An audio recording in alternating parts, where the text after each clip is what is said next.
Donc tu as démarré direct, sans préavis. Le talent. Je ne sais pas c'est quel épisode. Et donc, j'avais regardé, tu vois, j'ai fait mon gars bien. C'est l'épisode 34, Evelyne. Ah, bah comme mon âge. Ah oh, quel talent. Bah, comme le mien, avec 10 ans de moins. Ah. Aïe. Et voilà, donc bienvenue dans cette émission. Tu t'en souviens un petit peu? C'est le principe de cette émission. J'ai retenu quelques trucs. Mauvais goût, BD, blague no limites. Oui. On fait ce qu'on veut, on dit ce qu'on veut et on s'en bat de tout. Exactement. Ouais. Bon, cool. Bah, on part pour une bonne émission. Ouais, on part pour une bonne émission. Pour ce grand retour après quelques semaines, mois d'absence. Ah bah oui, mais après, des fois, la vie fait que... La vie, hein. C'est la merde, hein. Ça. Et puis bon, on a d'autres ambitions que d'être youtubeur. Contrairement à une grande partie de la population. Ah mais alors totalement, mais alors comment? Voilà. Rien à foutre, quoi. La preuve, notre chaîne YouTube a changé de nom, on s'en était pas rendu compte. Bravo Evelyne pour cette mauvaise manip. Bref, on va pas faire des intros de blogueuse beauté qui durent 3 heures. On revient avec un top 10. Vous méritez bien un top 10, hein? Tout à fait. Parce qu'on est parti sur un 5, mais après finalement c'était trop dur, donc 10 c'était bien. Je pense qu'on aurait pu faire 15 ou 20 là, mais... Un top 10 000. Un marathon, c'est 3 émissions cultes non-stop. Ouais. Top 10. Donc on va quand même essayer de faire court, faire des petites chroniques express comme ça sur les 10 derniers bons trucs. Ou moi c'est que des bons trucs, à part un truc un peu qui m'a un peu mise mal à l'aise. Dont je vais parler. Et toi, je sais pas si c'est 10 bons trucs. Écoute, c'est 10 bons trucs. Alors, tu as dit qu'on va faire court comme d'habitude, donc autant vous dire qu'on en a pour 2 heures. Ceux qui n'aiment pas des émissions longues, vous pouvez déjà aller à la fin. Ah. Et oui, j'ai 10 trucs, j'ai 10 bons trucs, j'ai lu quasiment que des bonnes choses ces derniers temps. Je t'avoue que pour le coup, voilà. Par contre, je me prends la liberté de ne pas les classer, de le faire au feeling. Hello and again. Et juste, je dirais si c'est un gros coup de cœur ou si c'est juste une bonne lecture. Pas envie de me prendre la tête à classer parce que j'ai vraiment lu des trucs.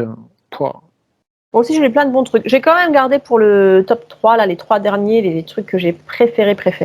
Ouais. Ah, je ferai ça alors. Je trairai au fil de l'eau. Ouais. Let's go. À toi l'honneur, Kevin. Tu veux que j'attaque direct? Ouais. Je savais que tu allais faire ça. Ah oui, t'as fait ton numéro 10 pour le montage en plus. Numéro 10. Ah ouais, on fait ça maintenant. Il nous faudra un jingle, Kevin. Ouais, mais c'est beaucoup de travail. Comme sur RTL dans les années 80. Ouais, ça serait bien. Et qu'on ait une petite speakerine en entrée de avant qu'on fasse l'intro. On pourrait demander à Paul de mettre une perruque et de dire... Alors, puisqu'on est dans les vœux, une speakerine, un sac à carte postale pour faire des tirages au sort à l'ancienne. Ah ouais, ça serait cool. Ça, c'était vraiment cool.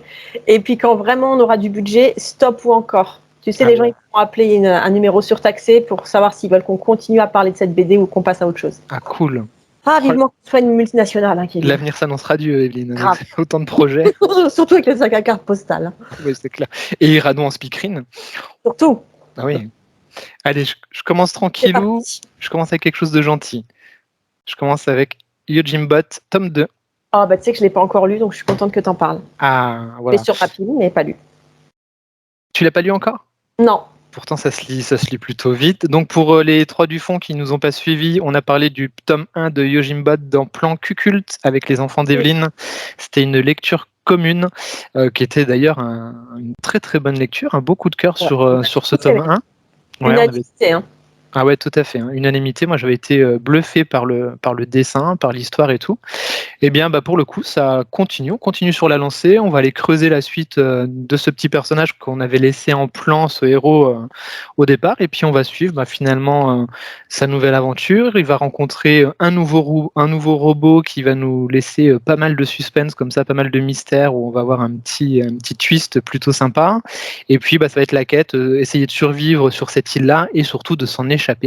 Et comment il va s'en échapper avec sa clique de robots qu'il avait trouvé dans le premier tome, avec ce nouveau robot et faire face à ces nouveaux adversaires qui sont, ma foi, toujours assez costauds. Je ne sais pas si on voit bien. Toujours coolos. Ouais, toujours très cool. Donc c'est toujours très très bon en termes de dessin. On a toujours beaucoup d'influence asiatique quand même, on va pas se mentir, mais qui fonctionne plutôt très très bien. On a quand même des planches et des dessins qui font penser à du Akira. On l'avait déjà vu dans le tome 1, alors là on le voit encore Toujours une très belle couleur. Le récit est toujours mené tambour battant. Ça fonctionne toujours super bien. Donc, Alors du coup, le seul petit... De quoi? au niveau du premier. Ouais, au niveau du premier. Le seul truc qui manque par rapport au premier, c'est que finalement, tu n'as plus l'effet de surprise. Oui. Voilà, donc du coup, tu es déjà dans le récit, tu es attendu. Donc du coup, voilà, tu n'as pas cet effet un petit peu waouh que tu pouvais avoir dans le premier, parce que forcément, tu es dans la continuité de quelque chose que tu connais, d'un univers que tu apprécies. Donc c'est bien mené, c'est bien rythmé, ça se lit super bien, super vite comme le premier également. Et voilà, gros talent, avec de belles surprises, avec, regarde-moi ça, comme il est beau.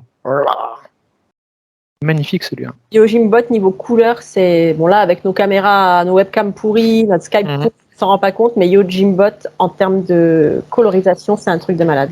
Ouais, c'est vraiment très beau. C'est recommandé souvent par le magazine spécialisé dans le manga qui s'appelle Atome. C'est édité chez Dargo et ça vaut, je sais pas. Ça Oh, doit ça valoir va. 20 balles. Ouais, Ouais, ça va. ça va. Je le remonte parce que lui, il est vraiment classe. Donc voilà, on continue sur la lancée du premier. On passe toujours un bon moment de lecture. Après, il faudrait pas, par exemple, je pense que ce soit une série trop longue. Hein, on va pas se Ouais, moi, mentir. je m'étais dit, tu vois, 2-3 tomes pour faire un beau truc. Ouais. Il a souvenir sans avoir le temps de s'essouffler. Tout à fait. Je pense qu'il faut que ce soit 3 tomes, 4 grands max, pour que vraiment, comme tu dis, il n'y ait pas trop cet effet redite et que l'auteur perde en fraîcheur sur ce qu'il veut nous raconter. Voilà, avec un joli petit twist. Super sympa. Donc voilà, Yojibot tome 2. Et c'est chez Dargo. C'est chez Dargo, tout à fait. Ce qui nous permet une magnifique transition. Oh, quel talent. Chez Dargo. Mais alors attention à la transition, un truc que j'ai pas du tout aimé. Qu'est-ce que c'est? Les yeux perdus. Tu l'as vu passer? Je crois que j'ai peut-être vu passer une fois, ouais. Peut-être. Les yeux perdus, bon déjà un peu interpellé quand on l'a sorti du carton, c'est dit ça fait un peu jeunesse le graphisme, mais en même temps les yeux perdus et ces poupées qui n'ont pas d'yeux, c'est un peu bizarre. Sur notre logiciel, c'était paramétré en BD jeunesse et ma foi, heureusement que je l'ai lu. Parce que si tu mets ça entre les mains des enfants, même si c'est Halloween, tu les traumatises forever and ever. Ah. Voilà, les yeux perdus, ça se passe en Europe pendant la guerre. Ça démarre avec 2 gosses qui se promènent en forêt avec masque à gaz, qui trouvent un soldat blessé et qui décident de l'héberger, qui lui dit suivez-nous, on va vous donner de quoi manger, tout ça. Bon, jusque-là, tout va bien, ouais, pourquoi pas. Et c'est là que tu comprends que c'est pas du tout une BD jeunesse, c'est que quand il arrive, on le met à table et on lui tranche la tête. Ah. Voilà. Donc, dans cette demeure glauque, tu as un autre petit garçon. Tu as vu, ils ont tous des têtes un peu de consanguins, là. Ouais. Et il lui coupe la tête, mais ça s'arrête pas là. La page suivante, tu comprends. Alors, attention, hein, n'oubliez pas que Plan Culte, c'est l'émission du spoil. Ah oui, oui. Si vous ne voulez pas connaître la suite de cet album, il faut aller dans le menu et cliquer directement vers la vidéo suivante. Enfin, vers le thème suivant. Donc, il lui coupe la tête. Après ça, tu comprends que c'est pour le bouffer. Parce qu'en fait, ces 3 gamins, ils survivent en bouffant des gens qui vont chasser en fait dans la forêt. Le gamin psychopathe qui tient les rênes de cette demeure, en plus, a un petit hobby, c'est qu'il leur arrache les yeux et qu'il les met dans des bocaux. C'est un joli passe-temps. Voilà. Chacun a ses passions. Hein. Il y en a qui collectionnent les timbres. Donc, si tu veux, c'est une BD assez complètement glauque, assez dégueu. Après, il est question. Donc, ils sont dans un orphelinat. Tu apprends qu'ils sont dans un orphelinat, ils sont tout seuls. Le gamin psychopathe, donc toute la famille est morte de maladie. Il garde la famille, donc il vit avec les cadavres. Il les aligne sur le canapé et pour faire des photos avec. Donc, c'est super morbide. Et puis, tu as une pièce avec des poupées. Et en fait, le gamin leur met des yeux dans les orbites et les poupées prennent vie. Donc en fait, pour résumer, comme c'est censé être une chronique express, c'est un résumé de plein pas dire de clichés, mais de classiques du cinéma d'horreur. Les poupées effrayantes qui prennent vie, le cannibalisme, la maison effrayante, le gamin psycho. Mais en fait, ça m'a un peu fait l'effet de trop de tout ça. Voilà. Tu vois un peu à des kilomètres parce que oui, d'un côté, ils collectionnent des yeux dans des bocaux, de l'autre, tu as une pièce remplie de poupées qui ont des orbites vides, donc tu vois venir le truc arriver. Un peu blurp, quoi. C'est un peu gratuit, quoi. Ils rajoutent des couches de couches pour essayer de faire un truc et puis finalement, c'est pas fou, quoi. Ouais, je suis passée à côté. Ah oui, personnellement, je suis passée à côté. Ça peut arriver, ouais. Mais il y a plein de trucs comme ça, des fois on passe à côté, ben, c'est la vie. Hein. Je sais que nous on n'avait pas trop accroché à Spy Machin, le manga, tu sais, je sais plus quoi, là, Machin Family. Ah oui, Spy Family, exactement. Mais Et ça, apparemment ça cartonne et tout le monde adore. Et... je pense souvent à toi parce que je crois que c'est un des titres que je vends le plus à la librairie. Ouais, Et ça les gamins cartonne. sont accros, ils viennent tous les jours me voir. Est-ce que vous avez le dernier? Est-ce qu'il arrive bientôt? Et nous, on est vraiment des vieux cons. Mémo avait adoré et nous, on avait trouvé le premier sympa et le 2, c'était déjà fini, quoi. Mm. Ouais, des fois, hein, on Ouais. vieillit. Hein. Bientôt, plan culte et plan EHPAD. Spécial grabataire. Non, Voilà. mais après, peut-être j'étais passé à côté de la lecture, tu vois, je le vois passer beaucoup sur Insta et tout le monde dit c'est génial, c'est top, et a priori, t'as pas le droit de le critiquer ce manga, parce Oui, que il sinon... y a des trucs, t'as pas le droit de les critiquer. Bah après, moi, le premier, je trouvais que le pitch était sympa, mais Oui. pareil, je veux dire, ça tient. Tu vois, là, dans ce que je vais présenter ce soir, j'ai une excellente série. Mon numéro 1, c'est un manga en 2 tomes. Ah Parfait. ouais. En Ouais. 2, t'en as pour ton argent, t'as tout ce qu'il faut, c'est dosé, c'est équilibré. Tu sais que s'il y en avait eu 3, 4, 5, 7, 20, t'aurais peut-être pas rigolé à chaque fois. Donc, des fois, il faut savoir faire des séries courtes, c'est bien aussi. Des fois, il faut savoir s'arrêter. Ouais. Ah, bah, je commence vraiment avec un truc qui envoie du rêve, moi. Ah Allez, ouais, à remonte le niveau. c'est clair, c'est clair, tu nous as fait rêver là.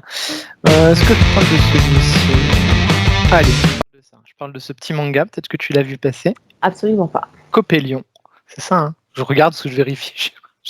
C'est très bien préparé cette émission. Copélion, c'est chez Noef Graphics, qui se sont lancés dans le manga il n'y a pas très longtemps. Je ne sais pas si tu vois un petit peu la T'as maison déjà parlé de d'édition. Noël Graphics, oui, je me rappelle. Ouais, tout à fait, avec Robo Sapiens, si je dis Ouais. pas de bêtises, qui Il y était a un très beau très film, en sympathique. plus, hein. Ouais. Ouais, très poétique. Donc Copélion, c'est plutôt sympa. J'étais attiré forcément par ce petit truc nucléaire derrière et cet un peu côté post-apo de la couverture Ouais, qui est c'est un très visual, sympa. ça. Et forcément, c'est un récit donc de post-apocalyptique. On est en 2036 et il y a la banlieue de Tokyo qui a été complètement ravagée par un truc nucléaire. Assez classique finalement comme pitch de départ. Mais ce qui est plutôt cool, c'est que, alors, comme je sais pas si tu vois bien la petite nana Ouais. qui est là. Donc en fait, elles sont un groupe de 3 nanas qui ont été génétiquement modifiées, 3 adolescentes, pour résister aux radiations. Et donc elles sont envoyées pour explorer la zone.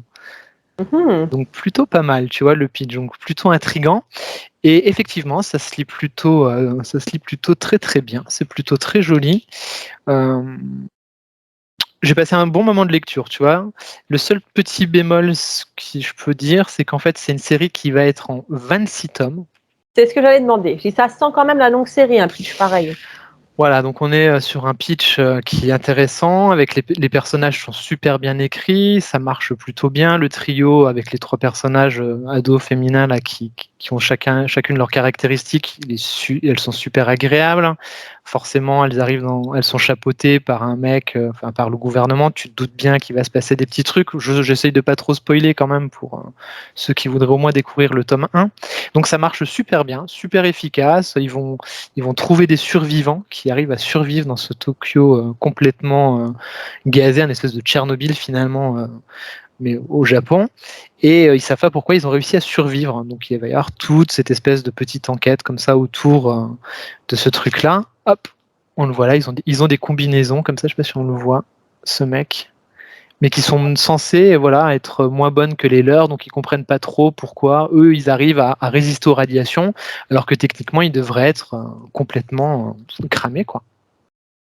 Et donc c'est plutôt intéressant, ça donne vraiment envie de lire la suite, mais pour le coup, 26 tomes. Alors est-ce que j'ai Ouais, envie de comme me tu dis, c'est relancer? ça. Tu te dis, est-ce que tu t'embarques dans un truc en autant de volume?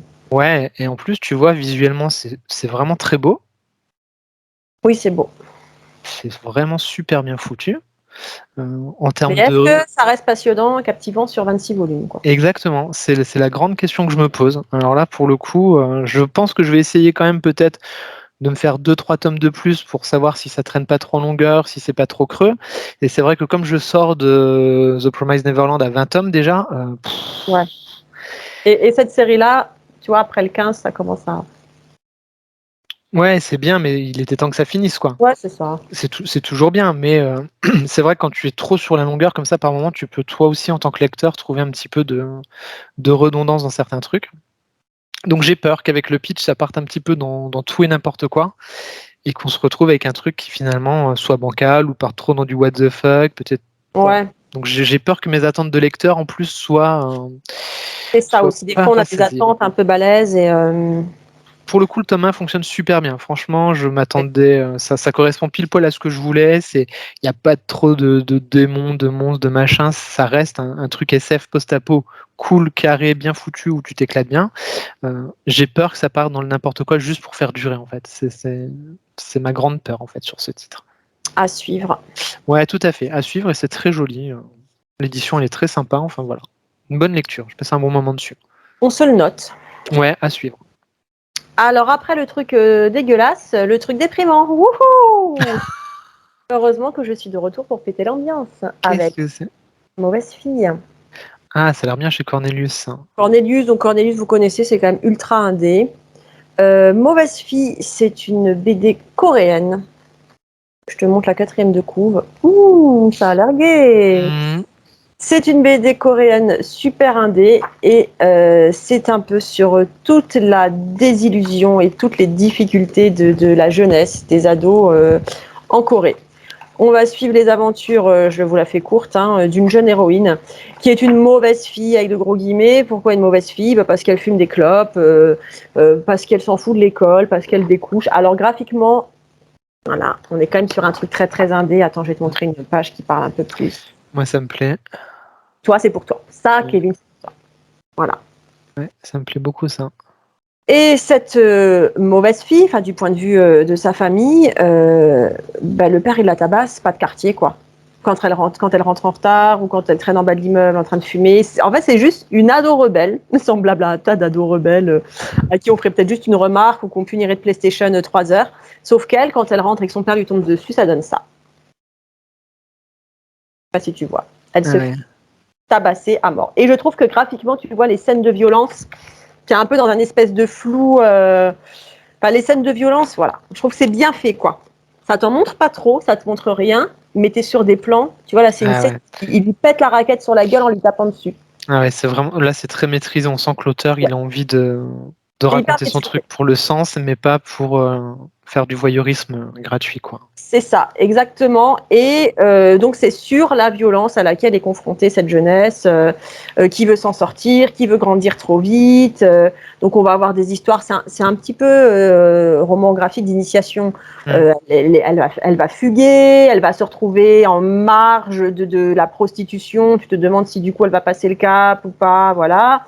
Le père lui tape dessus, c'est hyper violent. La mère doit s'interposer parce qu'elle craint pour la vie de sa fille. Tu vois, franchement, tu as des scènes quand la mère la retrouve après qu'elle se soit fait tabasser par le père, quoi. Ah ouais. Et en plus, ça te dit même, ça t'en apprend sur, tu vois, culturellement, tu vois qu'à l'époque, les profs étaient hyper violents aussi avec les élèves. Ouais. C'est-à-dire qu'à l'école, elle est même pas protégée par l'institution, parce qu'à l'école, le moindre truc que tu fais de travers, si tu te conduis mal, les profs les tabassaient les mômes, comme elle se faisait tabasser par son père. Donc en fait, c'est une ado qui se construit dans un contexte de violence permanente, mais qui en même temps tient tête, qui en a rien à foutre, qui préfère se prendre des mandales que de renoncer à être une rebelle. Et donc tu vois, ça pas pour tout le monde. Faut être prêt, pas dans le sens. Ouais, ça c'est à réserver. Ouais. C'est pas que c'est traumatisant, c'est dur, mais c'est pas que c'est super traumatisant, c'est juste que tu vois, faut avoir le moral. Et puis pour pas passer complètement à côté, tu vois, pour comprendre un peu où l'autrice t'emmène. Voilà, faut quand même. Mais moi, j'ai trouvé ça super. Ça, c'est un truc pour toi. Ouais, ça a l'air très bien, ça me plaît beaucoup. Voilà. J'aime bien ce genre d'histoire en plus, et puis en termes de dessin, ça me parle, et j'aime bien cette beauté graphique comme ça où les auteurs ne font pas du sale pour faire du sale, et que voilà, ça sert le propos. Et je trouve que c'est vraiment un roman graphique sociétal. Et puis Cornelius, toujours pareil aussi, c'est un peu les champions des belles couves. Toi, tu as toujours. Voilà. En dessous, tu vois, c'est toujours des beaux trucs avec dorure. C'est des beaux livres à chaque fois. Super. Et ça coûte 24,50, ce qui pour un livre de cette qualité, ça va. Ah ouais, ça va bien. Ouais. Il y a combien de pages? J'ai l'air d'un beau bébé quand même, il y a 200 pages. Ouais, c'est un bon truc, quoi. Puis toi, tu prends le temps, quoi, de t'imprégner de chaque case. Il y a aussi pas mal de pages et de cases sans texte, où c'est que une ambiance, quoi, qui te raconte l'histoire. Donc tu prends quand même vachement le temps de lire ça. C'est pas numéroté, mais ouais, c'est un beau baby, quoi. Ouais, c'est bien. Ouais, t'as de quoi faire. Tu passes un bon moment dessus, quoi. Ouais. Bah, belle découverte, ça donne très envie. Très envie. C'était ouais, c'était sympa. Pour la teuf, vous pouvez toujours compter sur moi. On le savait, Evelyne, c'est pour ça que tu manques. Hein. On a besoin en plus de récits coréens sur les gens qui se font tabasser. On sait que là, on est. J'ai tout ce soir, hein. J'ai alcoolisme, j'ai la totale, les gars. Ah putain, c'est bon ça. Allez, on remonte le niveau. Je sais... Chaque fois, je dis ça. Allez, on remonte le niveau.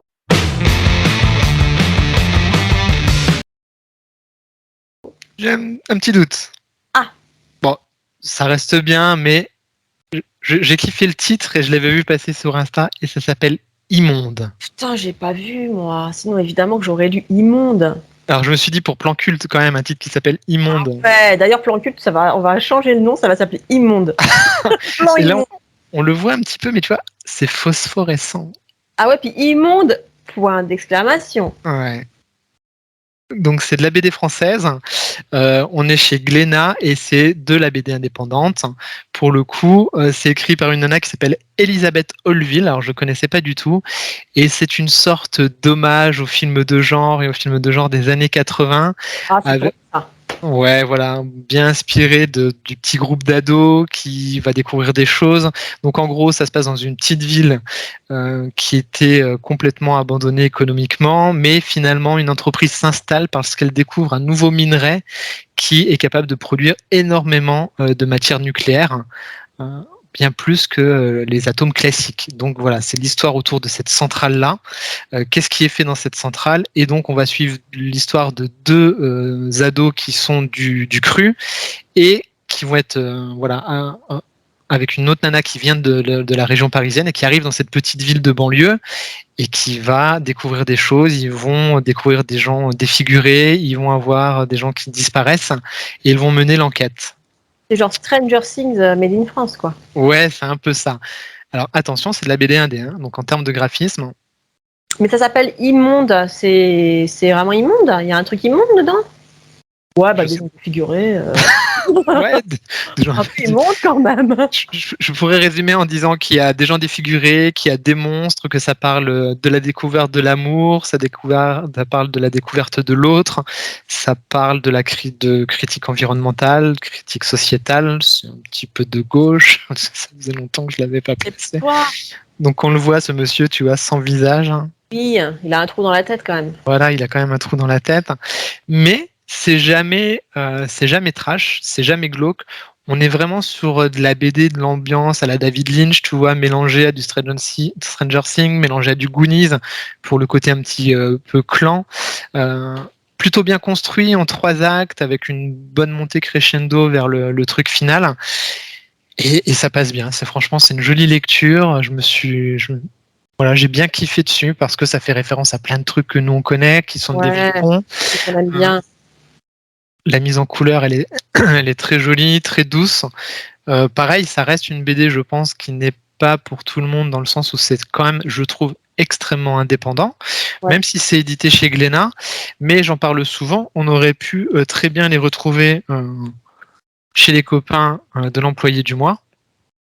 Parce qu'on est typiquement sur ce type de BD indépendante. Alors du coup, pour l'auteur, c'est bien d'être chez Glénat parce que du coup, ça, tu le vois passer sur les réseaux, forcément. Alors que les autres, tu le vois moins passer, tu vois. Donc du coup, tant mieux pour elle parce qu'elle aura une diffusion sûrement un peu plus large. Mais ça m'embête pour les copains qui font des trucs super bien et qui du coup sont un peu moins connus alors qu'ils font des choses tout aussi bonnes en récit. Donc Immonde, c'est très bien. Mais si vous aimez Immonde, n'hésitez pas à aller voir un petit peu ce qui se fait ailleurs parce que vous allez aimer aussi forcément des récits qui sont parfois peut-être un petit peu plus durs parce que ça reste gentillet dans l'ensemble. C'est pas non plus le truc le plus indé qu'on ait présenté dans Plan Culte. Et j'ai passé un bon moment de lecture en tout cas dessus. Tu vois, il y a une espèce d'ambiance comme ça, avec les gens qui sont un peu exploités, les ouvriers, mais en même temps, c'est bien foutu. Il y a un mélange, tu vois, ça aurait pu être hyper casse-gueule, parce que déjà, quand ça se passe en France, qu'on essaye de faire un peu de science-fiction, c'est toujours hyper casse-gueule. Il y a un bon équilibre, tu vois, c'est justement dosé sur les références au fait qu'on soit vraiment sur la France, mais qu'on ait un récit quand même de science-fiction avec un peu d'horreur. Ça marche bien, ça marche bien. Pour le coup, il y a vraiment un bon équilibre. Coolos. Et l'édition, par contre, est très belle. Ah oui, ce que tu es en train de me dire, ça a l'air d'être un beau livre. Ouais, c'est un beau livre. Et pour le coup, chapeau pour le prix, parce que ça vaut 22,50. Ça va. Franchement, ça va bien. Donc, si vous avez envie de découvrir de la BD indépendante, que vous voulez mettre le pied, peut-être le premier pied dans des récits un peu plus pointus, ça peut être une bonne porte d'entrée pour le coup. Belle découverte. Ouais, bon titre.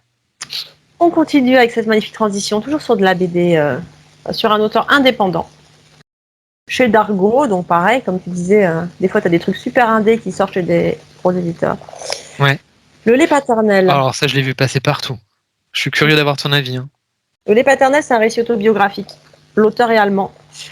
Il va raconter son enfance et c'est centré, comme le titre l'indique, sur son père, sur la figure paternelle. En fait, son père, c'était, j'aime pas dire ça, mais vu de l'extérieur, c'est un sale type.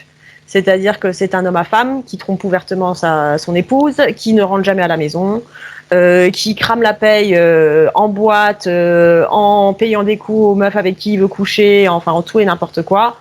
Et donc l'auteur raconte son enfance, petit garçon tout seul avec une mère assez démunie, pas de revenus parce que le père cramait tout, le père était vraiment pas du tout sérieux. Ça se passe dans les années 70, donc tu as toute l'esthétique des années 70. Ah ouais, visuellement c'est cool. Voilà. Et en même temps, tu alternes avec le passé et l'auteur adulte qui essaye, qui se démène dans le dessin et qui lui à son niveau aussi a l'impression de ne pas être un père à la hauteur. Pas pour les mêmes raisons. Hein. C'est pas un père fuyant qui trompe sa femme, qui crame le budget du foyer, mais à son niveau aussi, il a l'impression de pas être d'être un peu un raté. Voilà. Et ce personnage, ce qui est marrant, c'est qu'il dialogue avec son héros, le héros qu'il aurait pu dessiner, le héros qu'il a créé, son héros de BD, tu vois. Il a créé un petit perso de BD, ce petit bonhomme vert. Et donc, à chaque fois que tu as les bulles vertes, c'est, on va pas dire un ami imaginaire, mais c'est ce personnage imaginaire qui s'est créé et à qui projection, quoi. Il est plus facile de confier des trucs. C'est vachement bien, ça nous plonge dans le Berlin des années 70. Ouais. Tu as des super pages comme ça. Et c'est super. C'est chiadé, hein. C'est hyper chiadé et c'est vachement triste parce que tu assistes, j'ai du mal à la descente aux enfers de ce père, quoi, qui est vraiment sans foi ni loi et jusqu'où, donc là je veux pas spoiler pour le coup parce que sinon je vais gâcher l'album, et tu comprends jusqu'où son égoïsme, son égocentrisme, jusqu'où ça va l'amener, quoi, à picoler, à faire la fête, à négliger sa famille, jusqu'où ça l'emmène, voilà. C'est un premier volet, il va y avoir une suite. Okay. Moi, j'aime bien les trucs autobiographiques. Peut-être tu as envie de connaître la vraie histoire. Et franchement, la chute déjà de ce tome 1, elle est vachement douloureuse, vachement belle. Tu as envie de comprendre l'histoire. Et en plus, tout à la fin, tu as les conditions de création. L'auteur, il a fait un petit dossier, tu vois, pour qu'on comprenne vraiment bien l'histoire de ce père, comment il l'a perdu de vue, comment il l'a retrouvé, ce qui lui est vraiment arrivé. Tu apprends que, en fait, ce père, c'était pas juste un seul type. Il avait un trouble de l'humeur, donc un trouble psy qui explique aussi qu'il soit comporté comme ça. Franchement, c'est super. C'est indé, mais c'est super accessible, je trouve. Et ça, tout le monde peut lire. Ok. Ouais, je l'ai vu beaucoup passer sur Instagram. Je me demandais si c'était si bien que ça. C'est bien, c'est très bien. Okay. Pareil, moi j'ai mis du temps à y aller parce que je l'ai vu tellement passer, je vois, ça va. Si c'est vraiment un truc très bonne qualité. Ça vaut combien ? 19,99, ça va. Ah ouais, ça va bien. Ouais, ça va bien. Hein. Ouais, elle est où cette crise du papier alors ? Parce que là, ça va les prix quand même. Ouais. Est-ce qu'on nous mentirait ? Est-ce qu'on nous mentirait ? Ah oui, ça va. C'est des beaux albums quand même. Heureusement, quoi qu'ils ont maintenu les prix sur les albums, il n'y a plus que ça, quoi. Ouais, ça va être encore une bonne excuse pour faire de la marge, tout ça. Exactement, tu as tout compris. Ah, du coup, c'est à moi ? Eh oui. Allez, je vais mettre un truc un petit peu plus léger. Allez. On n'a rien en commun depuis le début. Oui, c'est vrai. C'est vrai qu'on n'a rien en commun. On a perdu notre mojo. Non, mais c'est vrai qu'on a peut-être été sur des univers un petit peu différents. Ouais. Par rapport à nos séquences de vie respectives, peut-être. Ah, c'est pas fini. Oui, c'est pas fini. Mais je pense pas que tu aies les mêmes trucs que moi. Alors peut-être si tu l'as, ce serait assez grandiose. Ah, j'espère que je l'ai. Mais franchement, je pense pas. Mais si c'était le cas, je vais le mettre en numéro 1 exprès. Mais d'accord. Je sais pas, on verra. Surprise. Et je vais parler de Jonah, tome Putain, 2. mais en fait, ça a retrouvé notre Mojo. C'était mon suivant. C'est vrai? Merci, petit Jésus. Mojo est toujours là, même si on a fait une Oh, pause de putain. plusieurs mois dans l'émission. Ah putain. Je C'est ouf. précise, sans vous dire qu'il n'y a pas d'effet spéciaux, on n'a pas préparé ça. Hein. Ah C'est mais non, on du n'a pur pas préparé. direct. Pour la petite histoire, juste avant l'émission, j'ai remis un t-shirt parce que je suis nu, il fait 50 degrés dans le sud. Hein. En bas, il n'y a rien. Reste assis. Hein. Je reste assis. Ah putain, bah, c'est cool, je suis content. Jonah, et moi aussi j'ai pris Jonah. Je me dis putain, depuis le temps que je vais en parler, à chaque fois j'oublie de. Ah, cool. Vas-y, raconte-nous Jonah, c'est trop bien. Jonah, donc du coup, Jonah, c'est l'histoire de deux sœurs, une qui s'appelle Rainbow et l'autre qui s'appelle, bah du coup, je crois que ça tombe bien, elle s'appelle Jonah. Donc Jonah, c'est la petite qui est là, hop, et l'autre Rainbow qui est ici. Donc c'est l'histoire de deux petites filles comme ça qui sont sœurs, qui ont des caractères mais qui sont diamétralement opposés. Et au début du tome 1, parce que là, donc, je montrais la couverture du tome 2, elles vont être séparées en fait. Elles vont être séparées et Rainbow va partir à la recherche de Jonah pour essayer de la retrouver. Jonah, je crois pas qu'on en avait parlé dans le premier plan culte parce que je crois qu'il est arrivé au moment où on a eu nous des problèmes du coup. Où nous on a eu des vies post-apocalyptiques. Ouais. Parce que quand même, c'est un récit post-apocalyptique. Oui, tout à fait. Oui, tu fais bien de le préciser. D'ailleurs, quand elles se perdent de vue, les sœurs, c'est parce qu'il y a l'irruption de monstres. En fait, la planète est peuplée de monstres. Exactement. Et les gens s'organisent en campement, essayent de se regrouper, tous dans l'espoir de retrouver, parce qu'il y a beaucoup de gens qui ont perdu leur famille, qui ont perdu des enfants, chacun espérant retrouver les siens. Exactement. Donc on suit cette quête de Rainbow. Elle retrouve Jonah à la fin du tome 1, où elle rencontre également quelques survivants comme ça qui sont cachés. Et là, on va découvrir que Jonah est là une espèce de force assez badass. Hein. On spoil un petit peu, mais qui est absolument trop cool. Pour le coup, attention, spoiler alerte. Ah, non, ça c'est la fin. Donc voilà, Jonah est capable d'aller mettre des patates dans la gueule à des monstres absolument géants. Et ça marche plutôt bien. Le tome 1 était plutôt très très cool. Ouais. Et le tome 2, eh ben, effectivement, il démarre sur les chapeaux de roue, je trouve. Je sais pas ce que tu en as pensé, toi, Evelyne. Il est franchement à la hauteur. Tu vois, j'attendais la suite et pas déçu. Ah ouais, mais alors pas déçu du tout. Moi direct, les deux premiers chapitres, ils m'ont remis dedans au taquet, et les auteurs, bah, on sent que c'est vraiment maîtrisé ce qu'ils font. C'est très beau visuellement, c'est vraiment. Beau, les couleurs, c'est beau. C'est pour un public. Peut-être tu peux faire lire ça à tout le monde. Hein. Ouais, c'est le gros avantage de Jonah, c'est que ça se lit autant quand tu as peut-être une dizaine d'années, si je dis pas de bêtises. Ça, j'allais dire même un petit peu avant. Un autre avantage, c'est que tu parlais des dessins, il n'y a pas tant de texte que ça. Oui. Tu vas passer des fois des séries de, je sais pas, 5-6 pages où l'histoire, c'est presque une histoire muette. Voilà. Exactement. Donc ça, parfait si tu as un môme qui aime bien les trucs d'aventure, où ça blast, où tu as de super petites héroïnes, un bel univers post-apo bien maîtrisé, et tu n'as pas tant de texte que ça. Donc ça, c'est bon, tout le monde peut lire. Exactement. Alors du coup, tu vois, c'est marrant que tu parles de ça parce que Jonah, en fait, il a eu quelques critiques justement en disant, bah Jonah, ça se lit vite. Jonah, il y a peut-être pas assez de texte. Ah ouais, mais moi je suis pas d'accord parce qu'en fait les dessins sont scrutés un petit peu, même pas qu'un petit peu. T'as carrément envie. Il y a des pages où, tu sais, des pages de campement, tout ça. T'as envie d'aller un petit peu décortiquer, de voir ce qui se passe. Exactement. Alors, je suis tout à fait d'accord avec toi. Tu as bien raison de le préciser parce que du coup, tu as envie de te perdre dans cet univers tellement c'est joli. Quand ils sont dans les campements, au marché, tout ça. Ah oui. Exactement. Il n'y a pas beaucoup de texte, mais en fait, tu prends quand même ton temps à lecture. Tout à fait. Et tu sais quoi, quand j'ai lu Jonah tome 2 et que je l'ai lu avant d'avoir lu Yojimbot 2, je me suis dit, mais c'est quand même pas cool de faire cette critique-là à Jonah parce que Yojimbot, ça se lit aussi vite en fait. C'est vrai, hein. Et personne ne dit rien sur Yojimbot, alors qu'en fait, ça se lit aussi vite que Jonah, quoi. Ouais. Et c'est pareil, il y a des plages où tu as moins de texte et tu as envie de prendre le temps sur le dessin de Sylvain Repos. Et voilà, donc là, c'est pareil, Jonah, en fait. Donc je trouve que les critiques sont pas très... Pour des jeunes lecteurs, quand tu veux offrir une BD, franchement, tu offres Jonah, que ce soit à des filles, à des garçons, voilà. Moi, je suis sûre que ça plaît à tout le monde, ça. Ouais, je suis entièrement d'accord avec toi. Ça marche bien. J'espère que ça aura un joli petit succès parce qu'en plus l'édition elle Ouais. est très belle. On a déjà parlé de 404, ils mettent un soin particulier.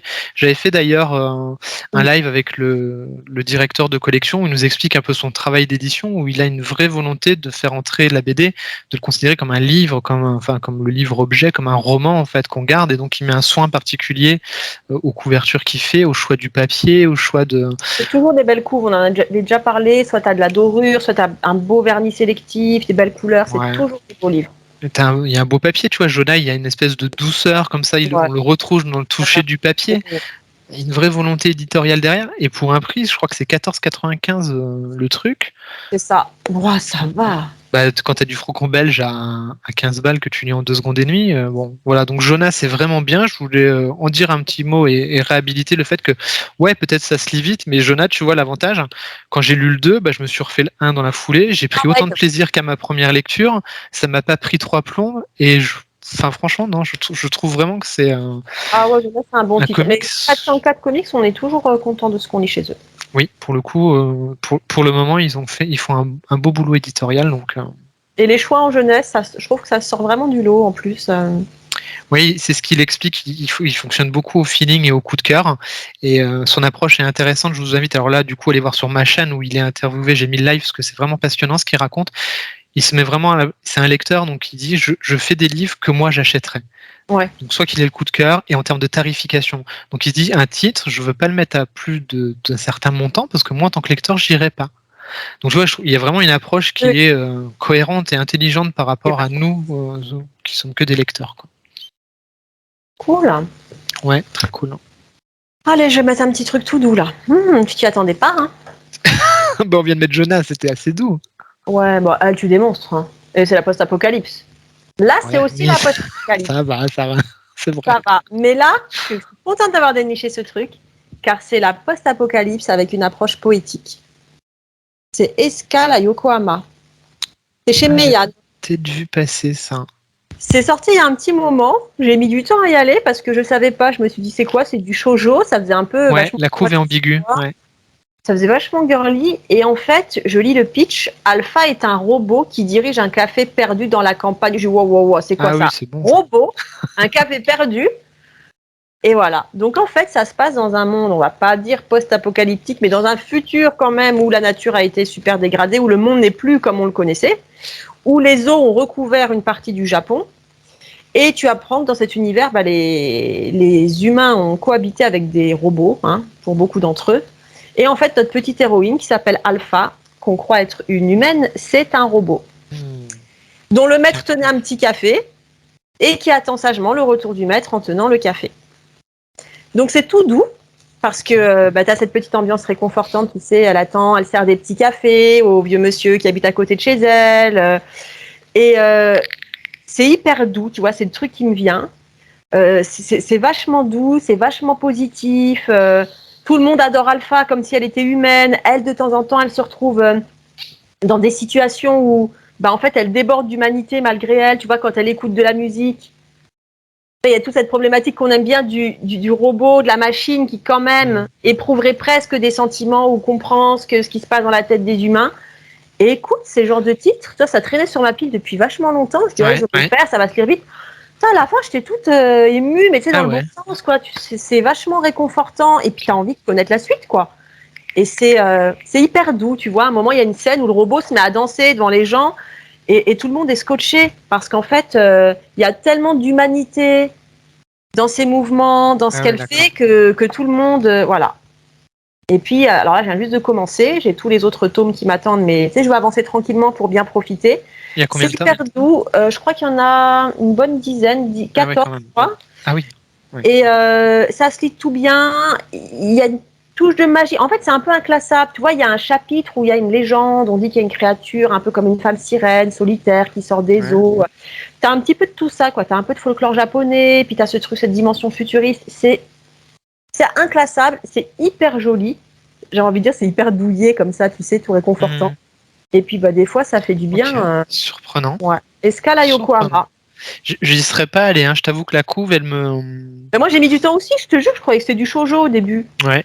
Puis en fait, non, tu vois, après, tu as des espèces de créatures mystérieuses comme ça, qui hantent les eaux. Et ça, je me dis, tu vois, tu peux mettre ça entre les mains ça, je pense que ça plairait beaucoup aux jeunes lectrices, tu sais, les petites gonzesses collégiennes qui rentrent dans le manga et tout, mais pas que, tu vois, ça marche avec les ex-collégiennes de 40 pieds. Ça marche trop bien. Tu vois, à un moment, il y a une scène où elle a l'impression que c'est un robot, mais elle a l'impression qu'elle se met à pleurer parce qu'elle ressent quand même des trucs et c'est hyper beau. De toute façon, moi, quand il y a un robot qui ressent des sentiments humains, déjà, c'est bon, je signe. Donc, à suivre chez Meian. Bah, tu vois, j'y serais pas allé. Hein, la couverture, bah, tu sais que je. Bah, c'est pour ça que j'en parle, parce que moi, pareil, je l'avais à la maison depuis un moment. Je me dis, mais pourquoi j'ai jamais lu ce truc? Et super découverte. Tu vois, le lendemain, j'ai été me prendre toute la suite pour pouvoir me faire ça tranquille ce week-end. Ok. Voilà. Bah, très bien. Ben ouais.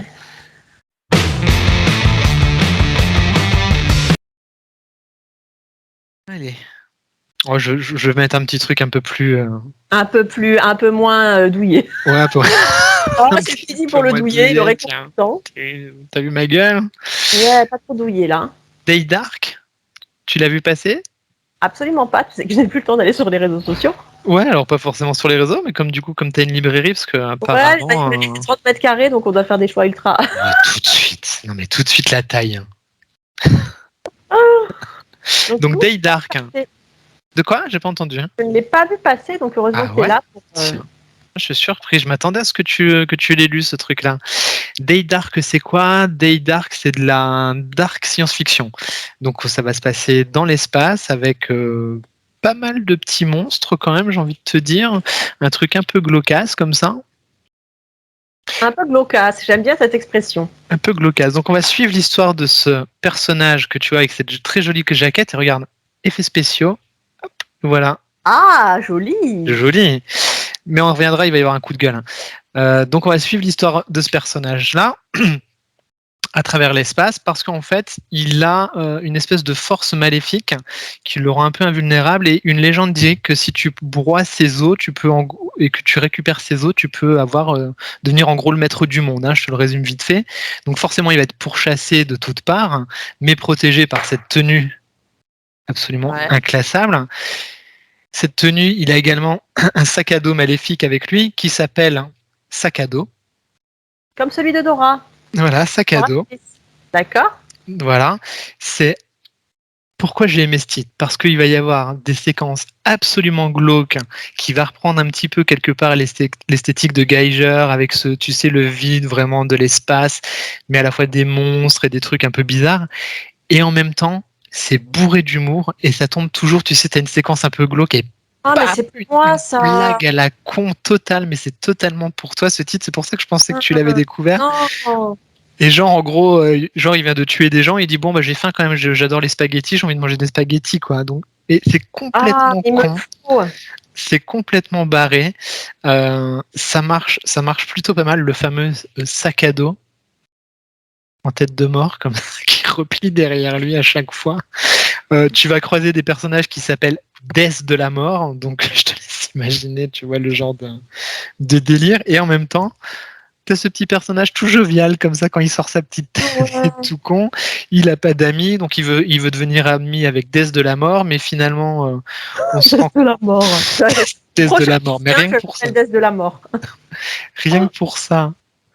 Bon, visuellement, c'est hyper chiadé. Ouais. Il faut aimer ce style hein, de dark fantasy. Mais c'est vraiment, vraiment très beau. Ça marche vraiment bien. Pourquoi coup de gueule? Coup de gueule parce que ça vaut 12 €.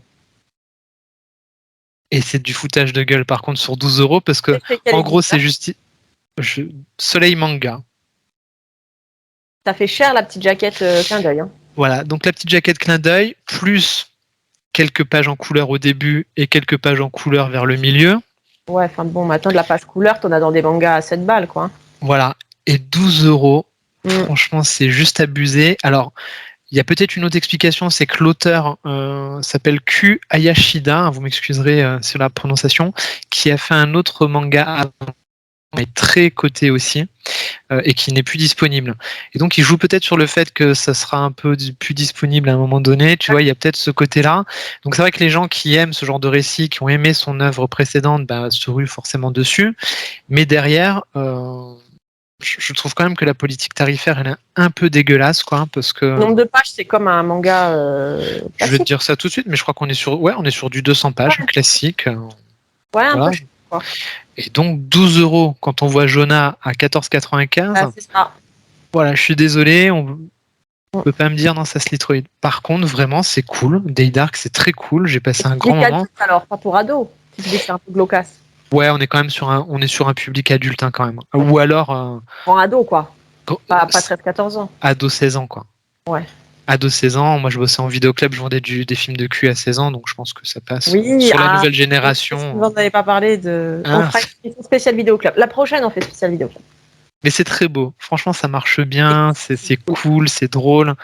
C'est pas pour tout le monde, mais c'est pour toi en tout cas, c'est sûr. Ouais, c'est sûr, c'est pour toi. Tu vas rigoler, J'adore tes transitions. Tu vas surkiffer. Parce que j'avais te dire une chose, ce qui arrive, c'est fait pour toi. Tu vas rigoler, tu vas surkiffer. Mais c'est pas du tout dans le même univers. Ouais, peut-être que tu l'as déjà lu. C'est quoi? Oh putain, il est sur ma wishlist vintage, j'ai failli l'acheter. Ne l'achète pas.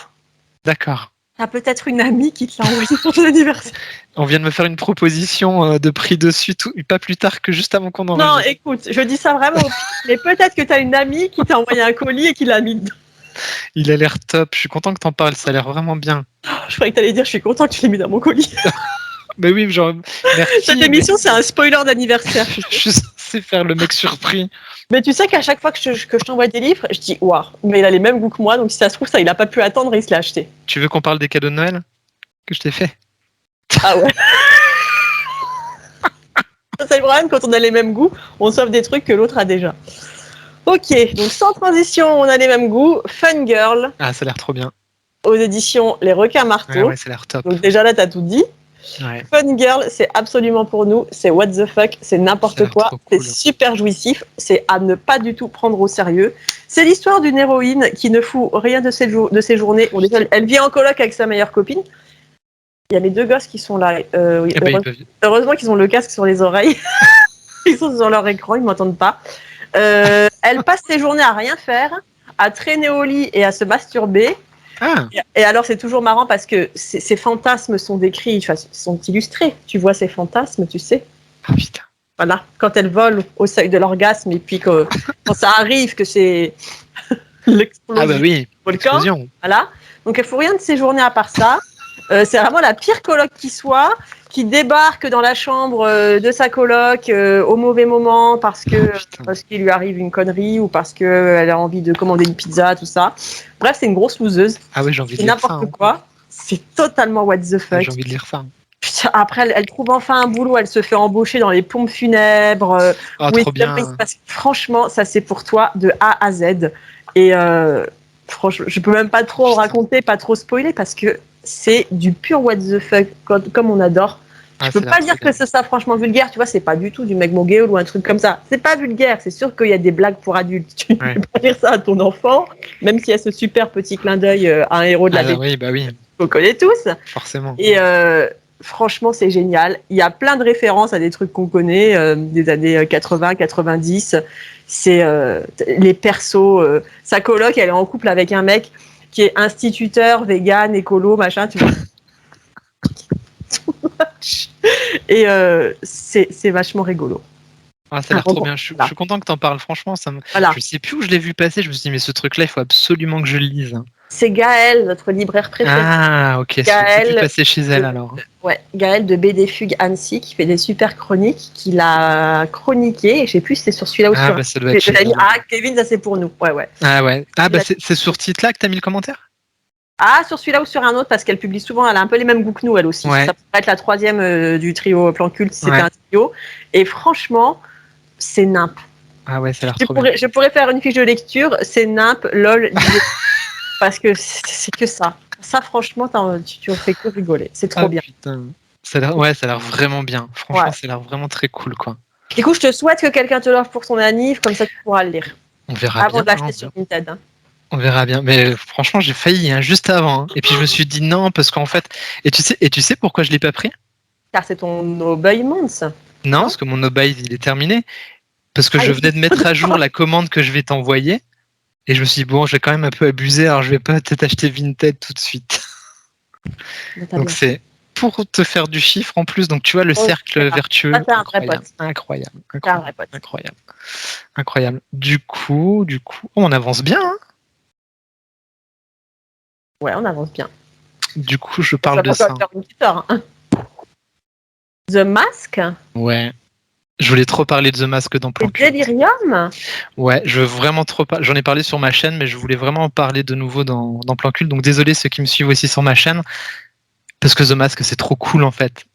Forcément, t'as le souvenir du film avec Jim Carrey et. C'est là qu'il va cesser d'être mon ami. Pourquoi? J'ai détesté ce film. Oh, je m'en souviens pas trop, mais. Hein? C'est pour ça que là, t'as pas vu, j'ai fait The Mask. Ah, ok. Tiens. Oui. Toi, quand même pas comme j'aurais fait Batman.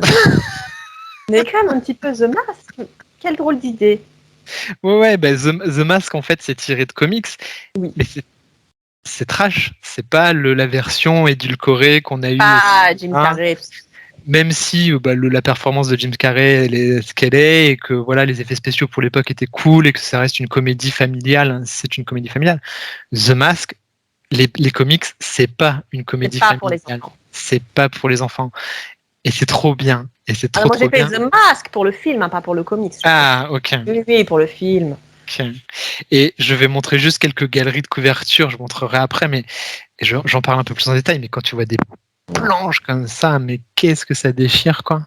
Ah, mais Delirium, pareil, Delirium, ils font toujours des beaux albums. Hein. Ouais, Delirium, ils sont trop cool. Je vais en reparler après parce qu'ils font des trucs vraiment bien. Donc The Mask, donc ils ont sorti plusieurs récits, ça c'est le tome 4. Ce qui est cool, c'est que dedans c'est des récits indépendants, donc t'es pas obligé de peut-être farder les autres sans comprendre. Si t'es comme moi que t'as envie de découvrir l'univers parce que tu étais curieux du personnage, bah, tu peux aller sur ce tome-là, t'as deux histoires bien distinctes. Là-dedans, ce titre-là s'appelle Carnaval. Pourquoi? Parce qu'il y a une des histoires qui s'appelle Carnaval, ça tombe bien, c'est bien fait, qui se passe à la Nouvelle-Orléans pendant le carnaval. Donc t'imagines The Mask plus la Nouvelle-Orléans pendant le carnaval, la totale. Donc les dessins sont super beaux, ça part dans absolument tous les sens. Forcément, moi j'adore de toute façon tout ce qui concerne les masques en général, les masques qu'on met dans la société pour paraître devant les autres, les masques qu'on enlève quand on rentre à la maison, enfin le déguisement en général, c'est des choses qui m'intéressent. J'avais étudié Goffman quand j'étais à la fac, il a des théories là-dessus qui étaient super intéressantes sur comment tu projettes ton moi, comment tu te comportes en société vis-à-vis des autres, et de chaque personne, tu as un masque différent pour lui parler. Nous-mêmes, là, quand on fait l'émission, on a un masque par rapport à l'émission, ou pas? J'ai pas mon meilleur masque, hein, moi. C'est le masque de 14. Donc voilà, The Mask, c'est super fun, c'est hyper trash. Il y a un petit fil conducteur avec un policier qui mène une enquête sur le masque pour essayer de l'arrêter à chaque fois, mais il n'y arrive pas. Donc forcément, le concept du masque, bah, ça permet de dégoupiller un petit peu tous les trucs de la société et ils s'en donnent à cœur joie les auteurs. Le deuxième est dans un style graphique un petit peu différent, mais c'est super cool parce que on a une espèce d'enquête où tu as des meurtres qui sont commis par le masque, mais ça s'inspire un petit peu soit de Shakespeare, l'âge de l'homme, au début de sa vie et la fin de sa vie, ou alors un peu inspiré de Seven. Tu vois, donc les enquêteurs, les crimes sont commis de cette façon-là, ou peut-être une troisième hypothèse que je vous laisserai découvrir. C'est très très sympa, c'est assez trash. Attention, j'ai pas montré de page trop violente jusqu'à présent. Je vais essayer d'en trouver une. De quoi? Pas pour les enfants. Ah non, c'est pas du tout pour les enfants. Graphiquement, c'est très très beau. Voilà, on a des choses comme ça où les mecs sont pendus à des crochets dans des trucs de boucherie. Et c'est pas la plus trash. Et c'est bourré d'humour. Et les dialogues sont super ciselés dans le sens là. Voilà, faut aimer le genre. Moi, j'avoue que j'étais vraiment content de le découvrir. Ça vaut 24 balles. C'est une bonne découverte. Ouais, ça va. Pour une découverte, c'est cool. Et si vous êtes fan de comics et que vous avez envie de vous faire la collecte, c'est disponible et c'est bien que ce soit disponible. Ça permet de comprendre aussi d'où viennent les choses parfois et c'est plutôt pas mal. Et ça évite d'avoir que la vision du film produit par la Fox avec Cameron Diaz et Jim Carrey. Exactement. Voilà. Eh bien, qu'est-ce que je vais te montrer maintenant ?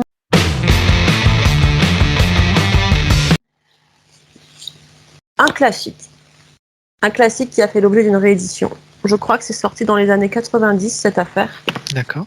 C'est Mermaid Saga. Ouais, alors je connais quelque chose ? Bah, je sais pas, j'ai peur.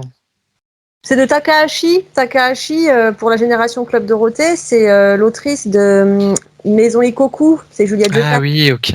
D'accord, je me disais le dessin, il ressemble à quelque chose. Voilà, okay. Exactement. Mermaid Saga, on va suivre un héros dont j'ai oublié le nom, mais il m'en voudra pas. Non. Comment il s'appelle, je ne sais plus. C'est ce bonhomme qu'on voit là. Alors là, on dirait pas, parce que son lifting est vachement bien réussi, mais il a 500 ans. Pourquoi 500 ans ? Parce que dans sa jeunesse, il a accidentellement ingéré de la viande de sirène. Et la viande de sirène... Accidentellement. Il a bouffé de la viande et on lui avait pas dit. Pas c'est de la sirène, mon chéri. De sirène. La viande de sirène, on apprend dans ce titre qu'en fait, ça, c'est hyper convoité, hyper recherché parce que ça t'apporte l'immortalité. Mais pas à tous les coups. Il n'y a que quelques élus qui tolèrent la viande de sirène. En fait, c'est qui tout double. Soit ça te fait muter, tu deviens tu deviens une créature mutante absolument abjecte, un monstre, une abomination. Soit tu supportes et ça te rend immortel. Sauf que le mec, il n'avait rien demandé. Donc, il va passer sa vie, sa très longue vie, à se mettre en quête d'une sirène, car il pense que c'est la seule solution pour récupérer, pour redevenir mortel. D'accord. Une sirène lui explique comment faire. Donc, ce qui est cool, c'est qu'on va le suivre dans plusieurs aventures à travers les âges. Okay. Il y a des aventures qui vont se passer dans l'époque contemporaine, et puis très souvent, flashback, il va se rappeler d'une de ses lointaines vies, et à chaque fois, c'est lié aux sirènes. Donc, on va suivre à travers les âges ces différents peuples qui, pour une raison ou pour une autre, essayent de devenir immortels, ou alors une famille qui a une relique de sirène cachée. Les scénars sont hyper bien. C'est plein de petites histoires. Donc, tu vois, des fois, il est confronté à ces abominations, c'est-à-dire ces gens qui ont ingéré de la sirène et puis mauvaise pioche, quoi, qui l'ont pas supporté. Et je trouve que les scénars se renouvellent vachement bien. Parce que comme on traverse les âges, on va avoir certaines histoires qui vont être axées sur le folklore japonais, sur les vieilles légendes, ce genre de choses. Et puis quand ça se passe dans notre période contemporaine, voilà, on va avoir d'autres problématiques. Tu vas tomber sur un personnage super vénal qui veut utiliser la viande de sirène pour arriver à ses fins et tout. Donc ça, c'est vachement bien. Moi, je me suis fait ça sur un week-end. Donc c'est sorti chez Glénat, tu vois, c'est les formats intermédiaires. Là, les beaux gros bébés de 400 pages. Je ne sais plus sous quel format c'est sorti à l'époque, mais là, en fait, ils ont fait cette réédition. Donc là, tu as 2 volumes qui font un peu moins de 15 balles. Ils sont à 14,95. Ouais. Ça.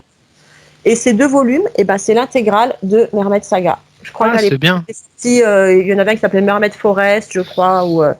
Donc, tu as l'intégrale, tu as 2 gros bébés de 400 pages et dedans, cool, tu as plusieurs aventures avec toujours ce personnage de la sirène légendaire qui donne l'immortalité. C'est trop bien. Bon, moi, je suis bon public pour tout ce qui est cryptozoologie, sirène, tout ça. Donc, ouais, on sait que tu aimes les animaux.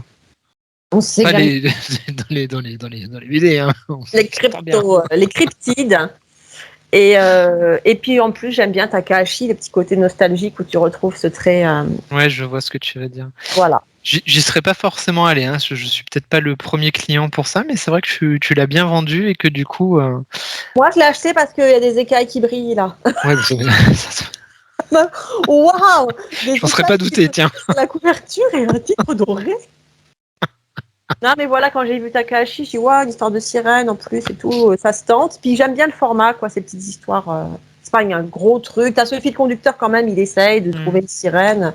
Non, mais puis le côté qui traverse les âges, même personnage qui traverse les époques, c'est toujours cool. Ouais, le concept est intéressant. Et puis c'est bien qu'ils aient fait une édition comme ça complète en 2 tomes où, voilà, si tu as envie de découvrir un peu pour découvrir ce trait-là.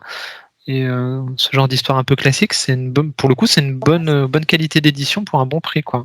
Voilà, il y a des monstres, il y a des sirènes, il y a de l'action. Je ne vous ai même pas montré une page avec les sirènes. Bon, bah, c'est pas grave, mais je vous montre une page avec un monstre pour terminer. Ah ouais. Bien, les monstres old school comme ça, tu sais. Ah, cool. C'est super old school. Ouais, bonne découverte. Bonne découverte. Bonne découverte. Sympa. Ouais. On approche de la fin du Ah top. là, il nous en reste 3 chacun, ça veut dire que c'est Moi, il les... m'en reste 4. Ah, je sais pas compter. Ou peut-être c'est moi, hein, j'ai jamais été bon en matin. Bon, moi, il m'en reste 3, vas-y, fais ton top. Ah, mais on n'a pas fait un truc avec Jonah? Ah oui, Jonah, on avait le même. Eh ouais. Donc vas-y, fais ton 4. Mon 4, je vais parler de Nexus. Chez Delirium aussi. Ouais, ça, je pense pas que tu connaisses. Hein. Regarde-moi ça, ce mastodonte. Souvent, chez Delirium, c'est des bons gros bébés, hein, les albums. C'est un mastodonte. Hein. Ah ouais, c'est un omnibus. Le truc est ouf.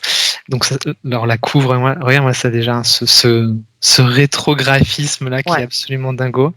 Nexus, c'est super cool. C'est l'histoire donc d'un super-héros. On est vraiment sur la culture classique du comics. Donc, c'est vraiment du patrimoine comics là que Delirium édite. On est sur l'histoire de Nexus, qui est un super-héros donc qui a des pouvoirs forcément.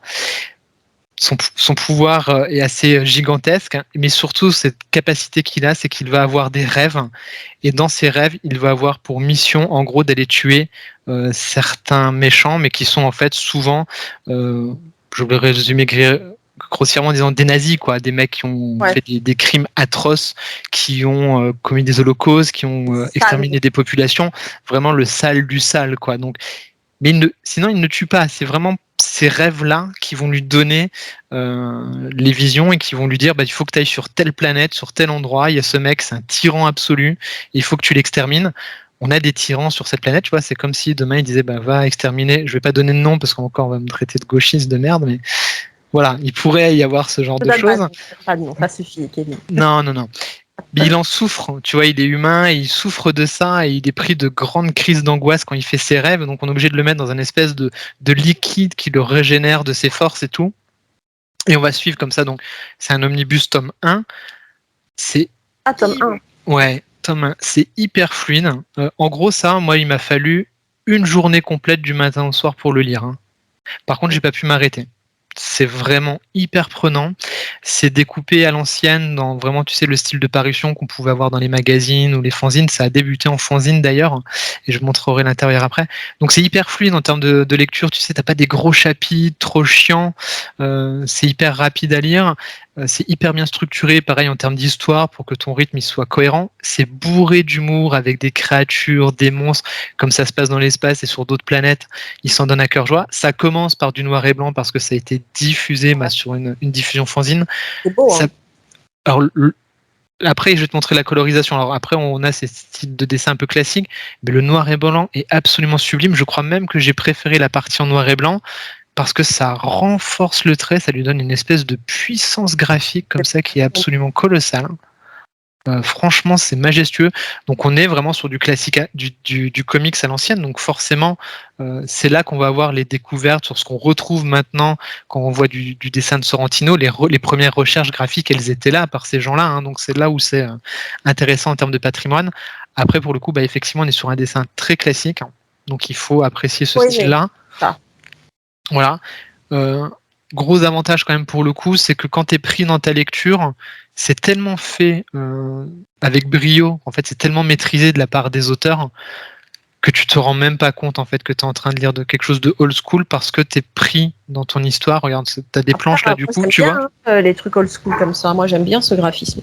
Ouais. Et tu vois, il y a des gens que ça peut déconcerter quoi. Tout à fait. Et tu vois, sur ce genre de plage, tu l'oublies totalement que tu es sur quelque chose à l'ancienne. C'est vraiment bien maîtrisé. Tu as vraiment plein de personnages, plein d'histoires différentes. C'est super intelligent. Et voilà, c'était encore une époque où tu avais plein de choses à défricher en termes d'histoire, en termes de trucs que tu ne connaissais pas.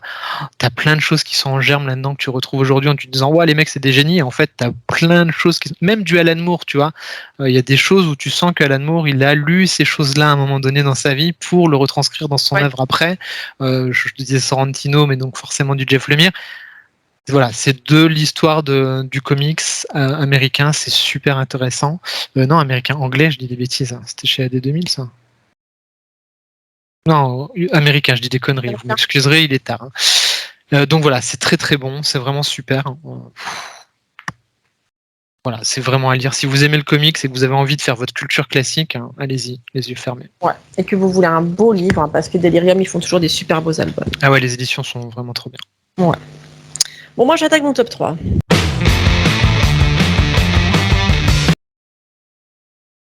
Fini de rigoler. Ouais, vas-y. Top 3 manga, j'ai lu beaucoup de mangas. Manchuria Opium Squad. Ah, je l'ai pas lu encore, il est dans ma wishlist. Écoute, attends d'avoir reçu. Peut-être que tu as une autre amie. J'espère que tu n'aimes pas les surprises, Kevin, que tu préfères être averti de ce qui arrive quand on t'offre un cadeau, parce que là, cette soirée, c'est un spoiler total. Mais n'achète rien. Ça a l'air très bien, en tout cas. Il y a des trucs, Kevin, je les lis, je me dis, mais putain, mais c'est trop pour Kevin. Ça a l'air trop je veux qu'il les lise pour qu'on puisse en parler. Donc ça, j'ai lu, j'ai dit, ok, ça, il faut qu'on en parle. Manchuria Opium Squad. Manchuria Opium Squad, c'est pas compliqué, c'est un peu le Breaking Bad des années 30 en Mandchourie. Ah ouais, putain, ça a l'air cool. Ça a l'air vraiment cool. C'est l'histoire, donc on est en 1930-37, je crois. C'est l'histoire d'un jeune homme qui a vraiment une pauvre vie. Il subvient aux besoins de sa famille et sa pauvre mère chope la peste. Il se retrouve seul avec la mère mourante et il faut absolument qu'il puisse trouver de l'argent pour lui payer son remède. Il a rien. Et il va tomber un jour sur un champ de pavots clandestin, planqué derrière un mur. Et il lui faut tellement ce fric pour sauver sa mère qu'il se dit ok, on y va, je vais faire un peu d'opium. Je vais vendre cette dose, acheter le médoc à ma mère et la sauver. Je spoil un petit peu, mais ça on le sait assez vite, la pauvre vieille s'en sort pas. Sauf que lui, en essayant de fourguer son opium pour acheter le remède à sa mère, il s'est fait repérer. Parce que son opium est super bon. Ah ouais. C'est de l'opium d'une qualité rare. C'est un peu comme dans Breaking Bad, quand le mec il arrive à produire de la meth super reconnaissable dans l'aspect et qui est au-dessus de tout ce qui se fait sur le marché. Lui, c'est un peu pareil, c'est un petit génie de l'opium. Donc malgré lui, il va se retrouver embarqué dans la pègre locale. Ça a l'air vraiment bien. Ça a l'air vraiment cool. Hein. Il se fait embarquer par une fille qui est donc une fille d'un chef de la mafia locale qui veut prendre son indépendance, prendre son envol, monter son clan et tout, et qui lui dit ok, à partir de maintenant on est partenaires, tu ne peux plus faire marche arrière, tu vas produire de l'opium pour moi et moi je m'occupe de tout le reste. Moi je m'occupe de monter le réseau, d'écouler.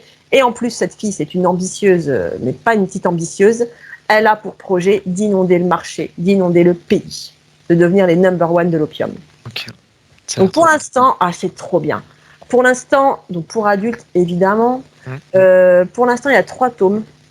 Les couves, elles sont super belles en plus. Les couves sont super, les persos sont hyper bien écrits. Je ne veux pas t'en dire trop, mais là, tu vois, cette petite gamine en chemise de nuit avec un nounours, mais qui deal de l'opium. Voilà, je te laisse découvrir qui elle est. Et c'est super. C'est ma cam, ça. C'est totalement ta cam. Dès les premières pages, je me suis dit, mais ça, c'est totalement pour lui. C'est hyper bien, quoi. Tu dis ça, t'as l'impression que tu regardes une série télé, c'est chez Vega du C'est chez Vega, ouais. Et ouais, c'est pas la première fois qu'ils nous font des bonnes séries comme ça, vachement adultes, vachement bien écrites, avec des scénars qui tiennent la route, un graphisme tip-top. Le badaud de Thésée, c'était chez eux. On avait kiffé tous les deux. C'était chez eux. Et ça, franchement, tu vas kiffer. Je vais kiffer. Si quelqu'un te l'offre... On verra bien, peut-être, tu vas kiffer. On verra bien. Ouais, ça a l'air vraiment cool. Hein. Ouais, franchement... ça c'est vraiment très très cool et j'attends vraiment la suite avec impatience. Ça se renouvelle bien. Puis tu sens venir le truc. Est-ce qu'à un moment il va rester ce pauvre type qui subit, qui fait ça pour sa survie, pour protéger son petit frère et sa petite sœur, ou est-ce qu'à un moment ça va pas devenir lui aussi un super méchant? Est-ce qu'il va pas se prendre au jeu? Est-ce qu'il va pas... Et voilà. Et tu les suis tout doucement dans ce truc où on veut monter un empire de l'opium, quoi. C'est trop bien. Ouais, ça a l'air vraiment cool. Hein. Ça a l'air vraiment, vraiment très bien. C'était ton top 3, c'est ça? C'était mon top 3, ouais. Ok, cool. Je l'ai vu passer chez d'autres copains aussi, c'est vrai que... On en a parlé, j'ai oui. On en a parlé, peut-être que Kevin il va l'acheter. Ouais, j'avais très envie, mais comme j'étais en no-buy tout le mois de mai, j'ai rien acheté, donc j'ai monté la wishlist, et après il a fallu faire des choix, quoi. Ça, c'est vraiment pour toi. Cool. Je vais aller dans un truc pas trop glauque non plus, une histoire, peut-être tu l'as lu? Je l'ai lu. Ah. Pas trop glauque. Je l'ai lu. Tu l'as pas ce soir? Je l'ai pas ce soir. Je l'ai pas ok. le dernier, mais je l'ai lu. J'aurais pu le prendre ce soir. Ouais. Ah, c'est cool que tu l'aies lu, comme ça on peut en parler. Donc, Adabana, parce que je trouve que le nom, par contre, est un peu con. Adabana. Non, mais le nom, il est con. Enfin, je sais pas ce que ça veut dire, mais le nom est con. En tout cas, s'il y a des gens qui peuvent éclairer mon inculture, je veux bien. Par contre, la couve est très belle. Hein. Ouais, la couve est belle. La couve est très belle. Et donc, c'est l'histoire d'une petite bourgade japonaise toute tranquille. Mais on va commencer direct. Ça s'ouvre, mais instantanément, sur un meurtre. Direct, te met dans l'ambiance. Un meurtre de jeune fille. Hein. Ouais, un meurtre de jeune fille, de lycéenne. Donc, une jeune fille est morte. C'est un cadavre. Hein. Et donc, je ne spoile rien. Ce sont les premières pages. Hein. Et la deuxième page, la jeune fille qui, a priori, l'aurait assassinée, avec une petite scie dans la main qui laisse augurer voilà, des choses assez incroyables. En plus, elle a vraiment une bouille mignonne, quoi. L'auteur s'en donne à cœur joie. Elle a l'air totalement innocente. Et puis le décalage entre cette belle page avec les flocons de neige, et la scie. Et la scie. Et je ne spoil pas, on est tout de suite, hein, on est sur vraiment les premières pages, donc pour vous montrer la douceur du dessin de cette jeune adolescente qu'on reconnaît assez vite, qui est là en train de prendre sa douche, hein, voilà, qui se recoiffe presque dans le silence, religieusement comme ça. Donc on sent qu'il y a quelque chose. Hein, tout de suite, on est mis en tension dans le dessin, et puis on continue hein, sur les quelques pages. Je montre pour avec cette grande lame de couteau quand elle parle à sa mère, tout de suite on sent qu'il y a quand même un truc un peu bizarre et clairement ça fonctionne là sur 6 pages. T'es pris dans le récit mais d'une force et je sais pas si t'as fait la même chose mais tu peux pas décrocher quoi. Non, tu le lis direct. Bam, tu te le fais. Tu veux savoir, tu veux comprendre parce que tout de suite ça te pose le point de départ. Ok. Est-ce qu'elle a tué? Apparemment, elle aurait tué sa copine avec qui elle s'entendait à merveille. Pourquoi? Exactement. Exactement. Donc assez vite, hein, on spoil pas non plus. On découvre donc elle va aller se dénoncer pour ce meurtre-là. Et le manga, c'est ça, c'est cette histoire finalement qui va revenir en flashback sur remonter l'histoire pour essayer de comprendre ce qu'il y a eu. Exactement, pour dénouer un petit peu le truc par un policier, une avocate par la suite, pour essayer de comprendre qu'est-ce qui est arrivé à cette jeune fille assassinée, qu'est-ce qui est arrivé à cette jeune fille qui a fini par assassiner sa copine lycéenne. Et c'est passionnant, c'est hyper bien rythmé. On peut pas décrocher, on n'a aucune envie, c'est de savoir la suite, parce qu'en plus c'est hyper malin en termes de scénario. C'est ça, tu arrives à la fin, tu ne sais pas du tout où ça va t'emmener. Ah ouais, t'en sais pas plus. Non. Mais tu as passé un super moment et tu n'as qu'une envie, c'est de lire la suite. Gros avantage, c'est en 3 tomes seulement. Oui, série courte. Donc c'est plutôt cool. On est sur les formats un tout petit peu plus grands, on est sur les big canal. Hein. Donc c'est un tout petit peu plus grand et je crois que ça doit valoir 10 balles si je dis pas de bêtises. Franchement, vous pouvez foncer les yeux fermés, c'est vraiment du très bon manga. Si vous aimez le polar, il faut aimer le thriller, il faut aimer... C'est du thriller et quand même public averti. Ah oui, public adulte. Hein. Bah là, si on n'avait pas compris avec les premières images. Ouais. En termes de ça, on va pas spoiler, mais tu vois aussi bien que moi, voilà, il y a une scène un peu éprouvante quand même. Hein. Ouais, il y a une gamine de 13 ans qui s'est pointée avec à la caisse. Je dis bien, on va regarder autre chose ensemble. Pas ça, quoi. Non, c'est quand même vachement adulte. Je n'ai pas ça entre les mains d'un ado, quoi. C'est très adulte, c'est très mature. Effectivement, j'ai pas spoilé les parties. Parce que ça fait partie du plaisir de lecture, forcément, de découvrir ça aussi. Donc, mais effectivement, 13 ans, non, c'est juste impossible. On est 16 plus. Hein. Ouais. Et c'est très beau en termes de dessin. On a un dessin qui est très fin, qui est très joli, qui est très précis, qui est jamais dans les sbroufs ou la surenchère. Hein, vraiment c'est juste ce qu'il faut. Ni trop peu, ni trop. C'est hyper bien dosé. C'est au cordeau, franchement. Réussi, ouais. C'est très très beau. Et puis tu es plein de doutes sur tous ces êtres humains là. Chaque personnage qui arrive comme ça, tu sais pas. Tu sais pas où ça t'emmène. C'est du bon thriller, les persos bien écrits et t'as envie de savoir la suite. J'espère que ça va être maîtrisé jusqu'au bout parce que ça peut être un très grand manga si effectivement. C'est ça. Si les autres sont à la hauteur, ça va être un truc. Ça va être un truc assez vraiment bien cool. Hein. Bon, je suis contente que tu l'aies vu et qu'on ait pu en parler. Top 3. Du coup, en deuxième position.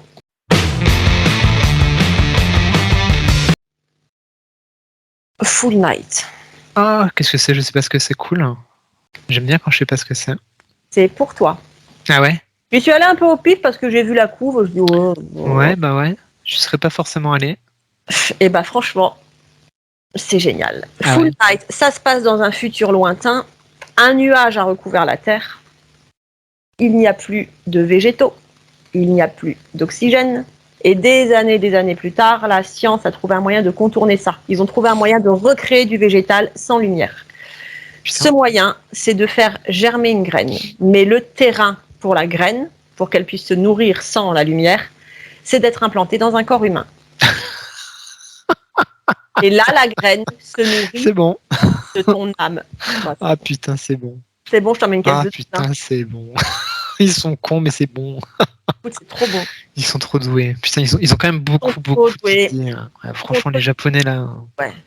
Je comprends que le manga cartonne parce que vraiment, tu en as pour tous les genres et c'est Mais tellement maîtrisé.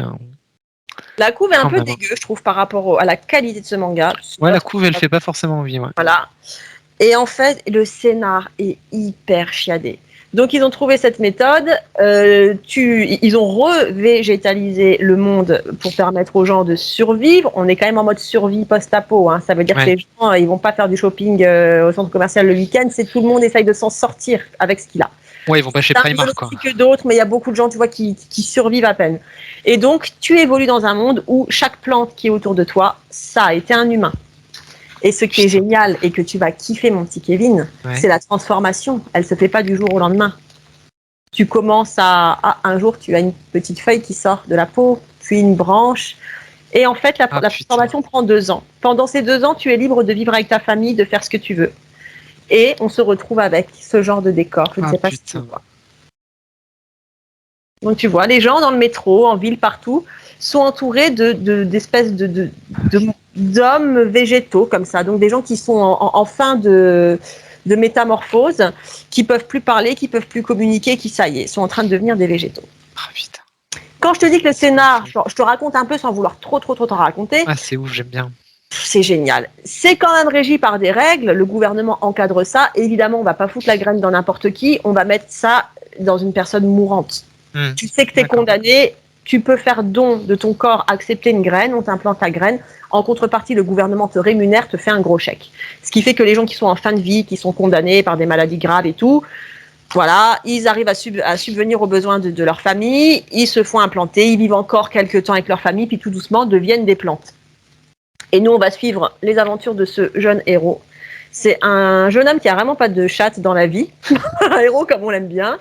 Il a vraiment pas de prix, qui se démène pour survivre. Il vit avec une mère qui est complètement psycho, qui est dangereuse. Il peut plus lui payer son traitement. Et en fait, sa vie, c'est tellement de la merde qu'il trouve une combine pour faire croire qu'il est mourant. Et il se fait volontairement implanter une graine. Voilà, pour empocher le chèque et se dire de toute façon foutu pour foutu, au moins comme ça je peux traiter ma mère et puis moi, bah tant pis. Et quand on lui implante la graine, voilà, je ne vais pas tout dévoiler, mais ça va lui permettre de développer un pouvoir qui va intéresser le gouvernement et il va collaborer avec le gouvernement dans des affaires qui toujours concernent ces gens en mutation. Ok. Ouais, c'est pitch est vraiment bien. Le pitch, il est hyper abouti. Et alors, il y a une dimension poétique de malade. Ok. Parce qu'après, on va suivre une jeune fille pianiste de renom qui, pareil, qui est obsédée, qui veut absolument retrouver l'arbre qui a été son père. Tu sais pas pourquoi. Et donc, tu remontes l'histoire comme ça. C'est vachement beau. Graphiquement, c'est très beau. Toi, tu as plein des pleines pages comme ça, avec les arbres. C'est marrant, ces gros aplats. Je m'attendais pas à voir ce style de dessin vu la couverture. Ouais. Après, c'est chez qui ? C'est chez Glénat, j'ai cru voir. C'est chez Glénat, ouais. Glénat, ils ont quand même leurs entrées au Japon pour sortir des grosses séries, parce que ça fait quand même des années. C'était les précurseurs du manga en France, si je dis pas de bêtises, Glénat. T'es mieux calé que moi là-dessus, mais il sort des bons trucs, quoi.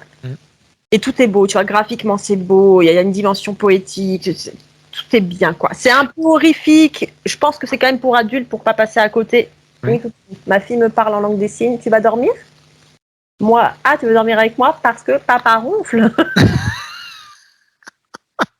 Moi, ok, je finis avec... Passe-lui le bonjour, hein. Tu peux venir lui faire coucou, il te... Hey, ça va ? Tu seras le petit interlude. Le petit interlude, j'ai école demain à 7h, mais je suis toujours levée, je parle en langue des signes à ma mère, pendant que maman raconte ses conneries. Bref, ça c'est totalement pour toi. Et tu vois, je suis contente de de pas m'être arrêtée à la couve, parce que là, je vois qu'on essaie de le proposer à des gens en librairie.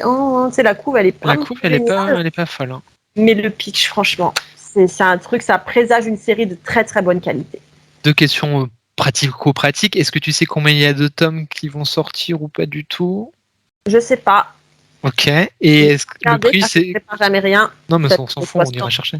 Et c'est le prix classique? Ça va. Ça va. Mais j'ai envie de te dire ça, tu vois, même si on m'annonçait OK Full Night, ça va partir sur une série 10-15 volumes, je me dirais ouais, OK, ça peut, on peut les tenir, il y a matière à quoi. Ouais. Oui, mais tu vois, 10-15, ça semble raisonnable, mais le 26 de tout à l'heure sur l'autre, j'ai on est d'accord. Plus de doute, quoi. Ouais. Donc voilà, c'était mon petit numéro 2. Un chouette numéro 2, hein, dis donc, tu m'as donné envie de le découvrir. Alors moi je vais mon numéro 2 aussi. Alors franchement une sacrée surprise. C'est un titre que j'avais commandé chez toi parce tu sais qu'on avait fait notre planning de plan culte. On avait dit on fera un truc spécial avant l'été. Voilà. Et j'ai pas pu m'empêcher. J'avais trop envie de le lire. T'avais trop envie. J'avais trop envie. Ça s'appelle Love in the Hell. Je sais pas si tu t'en souviens quand tu me les as mis dans le carton. Quand ma sœur sort ça des cartons à la librairie, elle me dit « Je parie que c'est pour Kevin. » Alors ça, c'est pour Kevin ou toi? J'ai bien vu, c'est pour Kevin. J'ai pas pu m'empêcher. Ouais. Donc j'y suis allé parce que je pensais que c'était un titre coquinou. On est chez Glénat aussi, interdit aux moins de 16 ans. Ouais. Et je me suis dit, ok, ça va être de l'érotisme.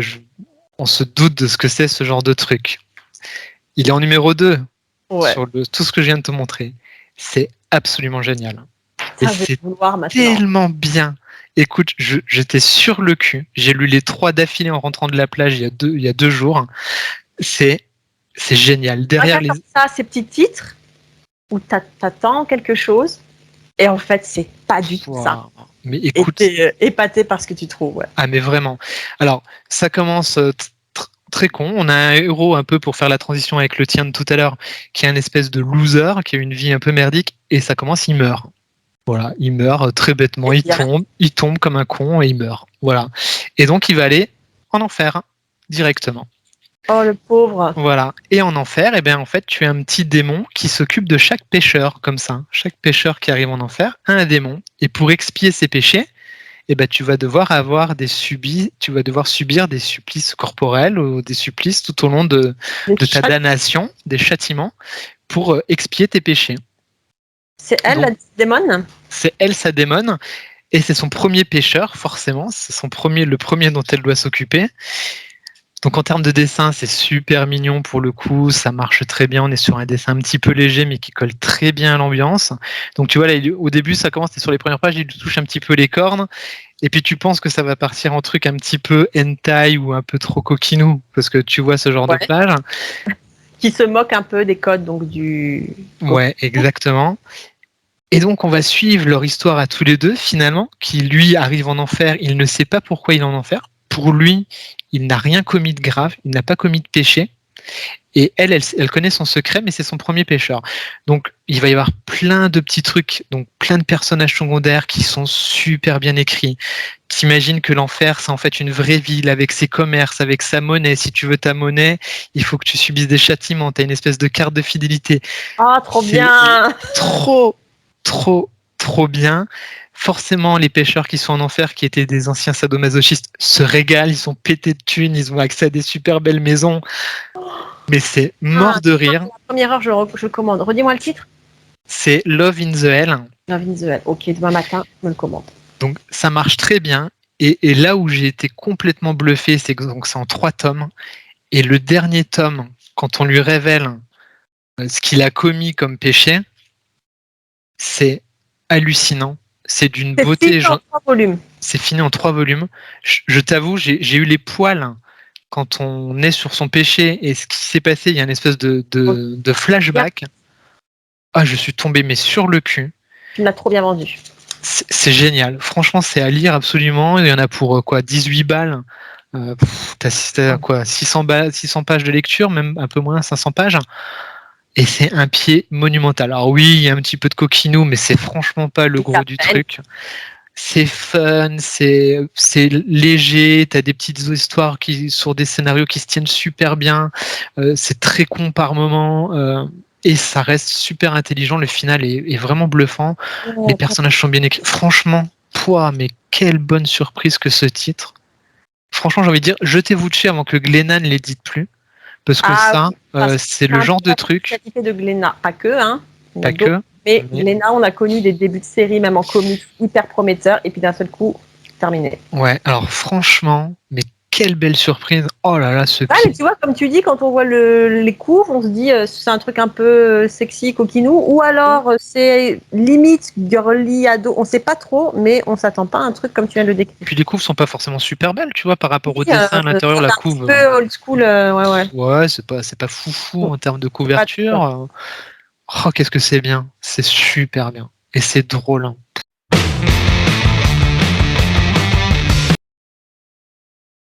Mais Kevin, en fait, je pense vraiment qu'on a été séparés à la naissance. Ah, mais c'est obligé. Parce en Lorraine, hein. En Lorraine, tu sais, t'as vite fait d'être consanguin. On sait pas ce qui se passe en Lorraine, on sait pas tout. Parce que le premier, mon top 1, même remarque. Le truc, je l'ai eu entre les mains, je me suis dit, c'est quoi ça? C'est un truc sexy, rigolo, pour ado en rut. Et je suis tombée sur un truc génial. Alors, on n'a pas le même top 1 déjà. On n'a pas le même, mais même remarque. Zombie from now on. Ah ouais, alors, franchement. Et c'est ton top 1? Numéro 1. Ah, putain. Je remercie les éditions Château qui me l'ont envoyé. Je reçois presque pas de service presse. Peut-être que c'était pour toi que c'est moi qui l'ai eu pas. Ah oui, il m'avait envoyé un mail. Ah mais oui, je me souviens. Ah mais c'est chez eux. Ah c'est si bien alors. C'est si bien. Ça avait l'air bien, ouais.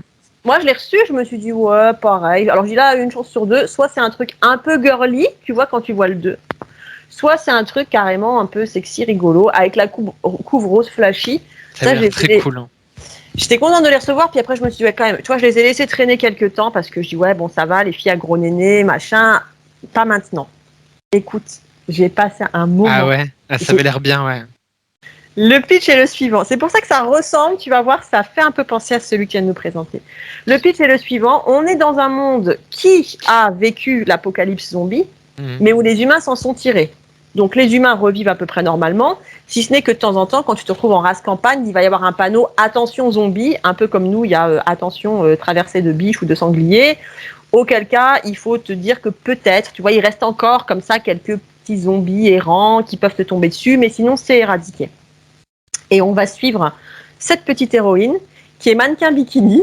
Donc, pour le côté rigolo, mannequin bikini, mais en fait, elle a pas du tout de succès. Donc, tout le livre, il l'appelle le mannequin qui ne vend pas. Parce qu'en fait, elle a beau être toute mimi, toute sexy, elle ne vend rien du tout. C'est un mauvais mannequin. Donc, à chaque fois, c'est le mannequin qui ne vend pas. Et donc, en pleine nuit, le mannequin qui ne vend pas se retrouve précisément sur une route de campagne où il y a traversée de zombies. Ça rate pas. La voiture se fait attaquer par des zombies. Elle se fait mordre. Et là, bon, déjà, elle se fait mordre. Je te montre quand même la scène où elle se fait mordre. Vas-y. Elle tombe. Ah, mais trop bon. La culotte comme ça sur la tête d'un mec, d'un beau petit jeune homme. Alors, je suis vraiment très content, quoi. Ah, mais écoute. Et en fait, tu vois, quand elle tombe sur lui, il veut pas la mordre, mais ça se plante dans sa cuisse au matin qui ne vend pas. Et ce garçon, c'est un zombie. Et là, il lui dit, calm down. En fait, ici, on a une ville de zombies, un peu comme toi avec l'enfer. On a une ville de zombies, on vit en scred parce qu'on veut vraiment pas se faire repérer par les vivants, mais on a trouvé, un peu comme toi avec ton enfer, on a trouvé un moyen de cohabiter, voilà, sans s'en prendre aux humains, parce qu'en fait, on a trouvé une alternative, on bouffe de la citrouille, ça ressemble à la chair humaine. Et donc, il y a une ville de zombies, avec des petits chiens zombies. Trop bien. Avec tout ce qu'il faut. Où ils ont même trouvé une façon de faire des potions qui te permettent de pas être trop décrépit, tu vois, de tenir le plus longtemps possible dans ce corps pourrissant. Et donc au début pour elle ça va être l'enfer. Puis tu sais elle va avoir très peur, elle se réveille, il y a des drôles de bonhommes comme ça. Et puis en fait très vite elle va trouver son petit train-train dans cette ville de zombies. Écoute, c'est à crever de rire. Ah, ça a l'air trop bien. Tu fais que rigoler. À un moment, tu as une scène où il y a des touristes qui s'aventurent dans la ville. Et là, ils se disent merde, il faut qu'on se planque, planquer les zombies. Donc, ils se planquent tous. Et puis, dans les planques, je sais pas, Michel, tu es là. Mais oui, vous m'aviez planqué la dernière fois. Ça fait 3 ans que vous m'avez oublié. C'est complètement what the fuck. Tu fais que rigoler. Excellent. Les persos sont extra. 2 tomes, parfait, c'est tout ce qu'il nous fallait. Ça aurait duré en même une série de 5 ou 6, ça aurait déjà été trop. Tu te fends la gueule de A à Z, avec des situations quand même, ça se renouvelle bien et tout, tu t'ennuies jamais. Franchement, toi, ça me fait un peu penser à celui qui vient de présenter. Un petit peu le même pitch. Mais je suis ravi. Alors, je suis ravi pour 2 raisons. Je suis ravi parce qu'effectivement, pour le coup, c'était un service de presse. Chatou, ils en envoient pas des tonnes. Ouais. Ils m'avaient envoyé un mail et je leur avais dit ouais, ce titre-là, ça m'intéresse bien parce que ils privilégient quand on fait de la photo, c'est normal, ça coûte de l'argent de faire de SP. Donc je suis vachement content qu'en plus ils sont en tome 1 parce que je pense pas que tu saches que c'était un SP à la base. Donc ça me fait grave plaisir pour eux. Et puis en plus on l'a pas vu beaucoup passer. Donc ça me fait d'autant plus plaisir. Je l'ai reçu, puis en plus j'ai été voir, c'était pas forcément une nouveauté, ça vient pas tout juste de sortir. Écoute, donc, je suis très content. Merci merci à l'éditeur. Bon, désolé Kevin, ça devait être dans ta boîte aux lettres. Non, mais c'est pour Plan Culte en fait. Mais je trouve la coïncidence extrêmement marrante entre le titre que je présente juste avant, celui-ci, et je trouve que c'est cool qu'en plus, parce que Chatou, on a déjà parlé, ils ont un bon catalogue et on les voit pas beaucoup partout. On a déjà parlé d'eux, on avait déjà présenté plusieurs titres de chez eux, et c'est vrai qu'on les voit pas assez. Du coup, ils ont bien fait de me les envoyer. J'en ai commandé. Et moi, maintenant, je veux inonder le marché de ce titre. Trop bien. Je suis content parce que c'est des belles coïncidences, je trouve. Oui, mais franchement, la connexion de malade, Kevin. Incroyable. En fait, comme tout se goupille bien dans l'univers pour cette reprise de Plan Culte. Enfin, tout magnifique. Se goupille bien. Tu vois, si j'avais eu les cheveux propres, ça aurait été parfait. Mais ouais, puis moi, je transpire et puis.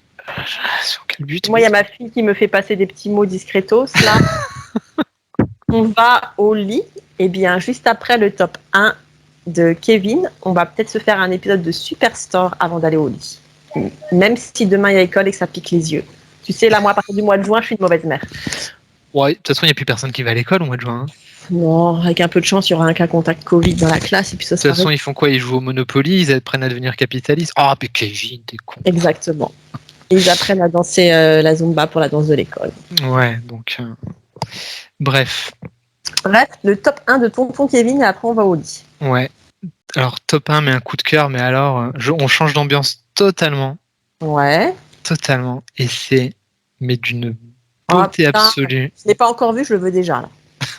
Ça s'appelle Un printemps à Tchernobyl. Ah, je l'ai. Ouf, mais je ne l'ai pas encore lu, mais je l'ai sur ma pile. Les Futuropolis sont les amis. Oh là là. Alors déjà, un grand format. Alors voilà, Futuropolis. Rien à dire. D'ailleurs, je leur envoie des mails, ils me répondent pas, mais c'est pas grave. J'aime leur livre. Quand même. On s'en fout, on aime vos bouquins. Grand format. En plus, ça vaut 25,50 €. Ça va. C'est un big quand même. Hein. On se rend un peu compte à l'écran, mais ouais, c'est vraiment un grand livre. Ouais, c'est un grand livre. Alors, je peux mettre le manga à côté. Ça vaut 25,50 €. C'est imprimé en France. Ça va. Franchement, ça va. Et c'est absolument majestueux. Un printemps à Tchernobyl, ça parle de quoi? C'est en fait le récit du dessinateur et scénariste qui est envoyé pour le compte d'une association rendre compte de ce qui s'est passé à Tchernobyl ou comment est Tchernobyl aujourd'hui de nos jours. Pitch classique, c'est de la BD documentaire en fait, et c'est absolument sublime à tout point de vue, tant sur l'histoire personnelle que le narrateur nous raconte par rapport à son propre ressenti de qu'est-ce que c'est d'aller à Tchernobyl sur une zone qui est complètement affectée de radioactivité, etc. Comment il le vit lui-même par rapport à son ressenti physique et psychologique, parce qu'il va y avoir du ressenti. Voilà. En termes de dessin, c'est absolument majestueux. Majestueux. Tu peux en témoigner, même si l'écran là ne rend pas hommage du tout à ça. Ça reprend bien entendu comment dans les médias on nous a vendu Tchernobyl, nous qui sommes lorrains. C'est quelque chose qui nous a beaucoup marqué. En plus, on a une centrale nucléaire pas loin, d'où on habite.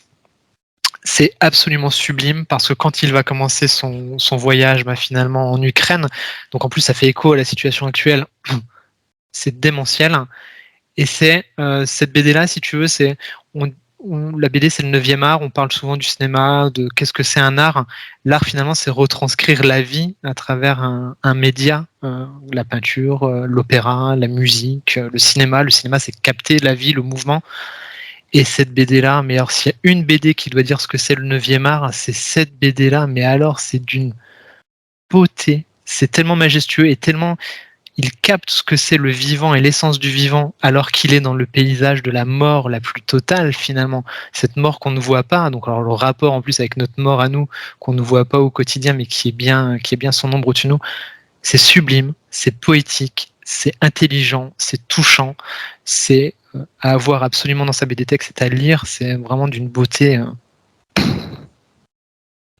J'ai pas les mots tellement c'est beau. Oh, tu vois, je suis contente que tu en parles parce que je l'ai sur ma pile, je l'ai pas encore. Alors, Moi, j'ai vu la couve, pareil, amoureuse de la couve. J'ai dit c'est bon, ça je c'est veux lire. d'une beauté, c'est d'une intelligence rare sur les rapports humains, sur comment la vie est tout le temps là, comment la vie pousse à renaître, comment la vie s'accroche en fait à tout ce qu'elle peut.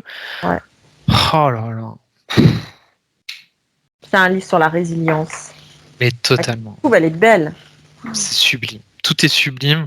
J'ai presque pas les mots pour dire à quel point c'est beau, si ce n'est que ça parle de la vie et de notre rapport à la vie en tant qu'être humain à travers la mort, cette mort qui a été Tchernobyl. Et puis c'est d'actualité, alors que c'est écrit il y a 10 ans. Je l'ai pas encore lu parce que ce truc-là, je trouve que c'est tellement beau. Je me dis, il faut le bon moment, tu vois, pour se Exactement. poser, se mettre dedans. Ouais. T'as pas envie de lire ça sur le canapé avec les gosses qui te passent des petits mots et le bruit de ces news ou des conneries. Faut se déconnecter. Ouais. Ah bah cool, je suis contente. C'est vraiment une expérience de lecture, hein, c'est vraiment une œuvre d'art à 100%. C'est comme si tu vas au musée, quoi. À un moment donné, il faut que tu mettes ton esprit, il faut que tu te conditionnes en disant bon voilà, là je sais que je vais prendre quelque chose. Et voilà, tu te laisses absorber, ouais. Tu te laisses remplir par ce qu'on te raconte. Et c'est là où c'est intelligent, c'est-à-dire que toi, en tant que lecteur, tu te projettes dedans et tu fais des liens en permanence à ton rapport à la vie, que toi, tu te questionnes au jour le jour ou sur ton parcours de vie. C'est grandiose. Franchement, c'est éblouissant, éblouissant, éblouissant. Et c'est beau, c'est pas larmoyant, c'est pas dans le pathos. C'est d'une intelligence rare. Bah, bravo Futuropolis. Ah, bravo. Voilà. Merci Kevin pour cette chronique. Magnifique. Bon, bah cool, 1h35. On a fait court. Attends, on a fait 10 titres et ça va quoi. Ah, ça va, 10 titres en 1h35. Il n'y a plus qu'à réussir à changer le nom de la chaîne YouTube que j'ai sabotée suite à une fausse manip. Et puis, bon, bah cool, une bonne petite sélection là. Si vous n'en avez pas pour votre argent, là, je sais pas. Ah ouais, là. On veut pas vous faire acheter, on n'a pas d'action chez les éditeurs, mais si non, là vous trouvez pas votre bonheur. Voilà, mais quand c'est cool, t'achètes quoi. Puis bon, on aime toujours bien quand vous achetez chez des éditeurs qui ont vraiment besoin de votre argent. Hein. Ouais. Château, ils ont besoin de votre argent. 404 Comics, ils ont besoin de votre argent. Futuropolis, je pense que même s'ils sont connus. Police, voilà, cool. Ouais. Delirium. Ah, bah on a bien travaillé, mon petit Kevin. Bah écoute, je t'avoue, il n'y a plus qu'à aller dormir et retravailler demain matin, tiens. T'as tout compris. Hein, quelle jolie vie. La vie. Bon, ça va, moi je fais un truc cool demain matin. Oh ouais, bon, ça, on va pas se plaindre. Hein. Non. On pourrait être pire. On pourrait bosser à l'usine. On pourrait bosser à l'usine de Bata. On fait des chaussures. Ouais. C'est une blague de Lorrain, je suis désolé. C'est une blague de Bataville. Oh, c'est une blague de Lorrain. Ouais. Ça suinte de plus en plus la Lorraine, ce podcast. Hein. Tu as vu? Ouais, mais Bataville quand même. La ville. Ouais, Bataville. Ça m'a toujours choqué. Donc pour ceux qui connaissent pas, c'est une ville. Ceux qui ne connaissent pas, voilà. Sur des usines de chaussures, quoi. Voilà. Ça s'appelait Bataville. Bataville. La marque Bata. Voilà. Donc sur Bataville, on vous souhaite une bonne soirée. C'est cette conclusion de merde sur Bataville. Oh putain, le pire émission du web. La pire émission du web, c'est pour ça qu'on n'a plus d'abonnés, mais vous noterez qu'on continue quand même. Oh, c'est si on fait pas ça ni pour l'argent, ni pour le service presse, ni pour la gloire, ni pour la notoriété. Ah bon. Merci à ceux qui restent là. Merci à ceux qui restent, parce qu'en fait, on pourrait juste se téléphoner et puis se dire alors qu'est-ce que tu as lu. Mais non, nous, tu vois, on documente ça pendant 1h37. Ouais, mais nos archives, t'imagines, Evelyne, quand on aura 70 ans. Ouais, franchement, Kevin, à l'EHPAD, on regardera ça et on dira... on va rigoler, quoi. On va rigoler, grave. On va rigoler grave. Et Attends, nos à gosses, 70 ans. ah ouais, franchement, on va rigoler grave. Moi, je garde tout pour l'EHPAD. D'ailleurs, je vais faire sur mon ordinateur un dossier EHPAD. Ah non, mais ça va être Oh bon. là là. En plus, on va commencer, on perdra nos trucs cognitifs, donc on va se regarder en se disant, wow, Oui, bien sûr. mais c'est qui? Moi, je dirais, ah bah tu vois, là, je connaissais une fille quand j'étais jeune, elle ressemblait beaucoup à cette femme. À mort. Beaucoup. Elle avait les cheveux un peu plus propres, mais Mais il a voilà. l'air fatigué quand même, le garçon, c'est qui? Ah, il a l'air fatigué. Et encore, tu t'es pas levé, sinon on aurait pu dire, ah, il n'avait pas mis de pantalon. Ouais, Il est comme fatigué, ça. quoi. C'est vrai. Voilà. Ah mon Dieu. Sur ce, vous n'aurez pas vu Kevin en slip et on vous souhaite Non. une soirée et on Bonne vous dit soirée. à tantôt. Et merci d'être encore là parce que vraiment, vous vous accrochez. Hein. Vous vous accrochez à Bataille. Allez, je coupe avant que ça aille trop loin. Bisous.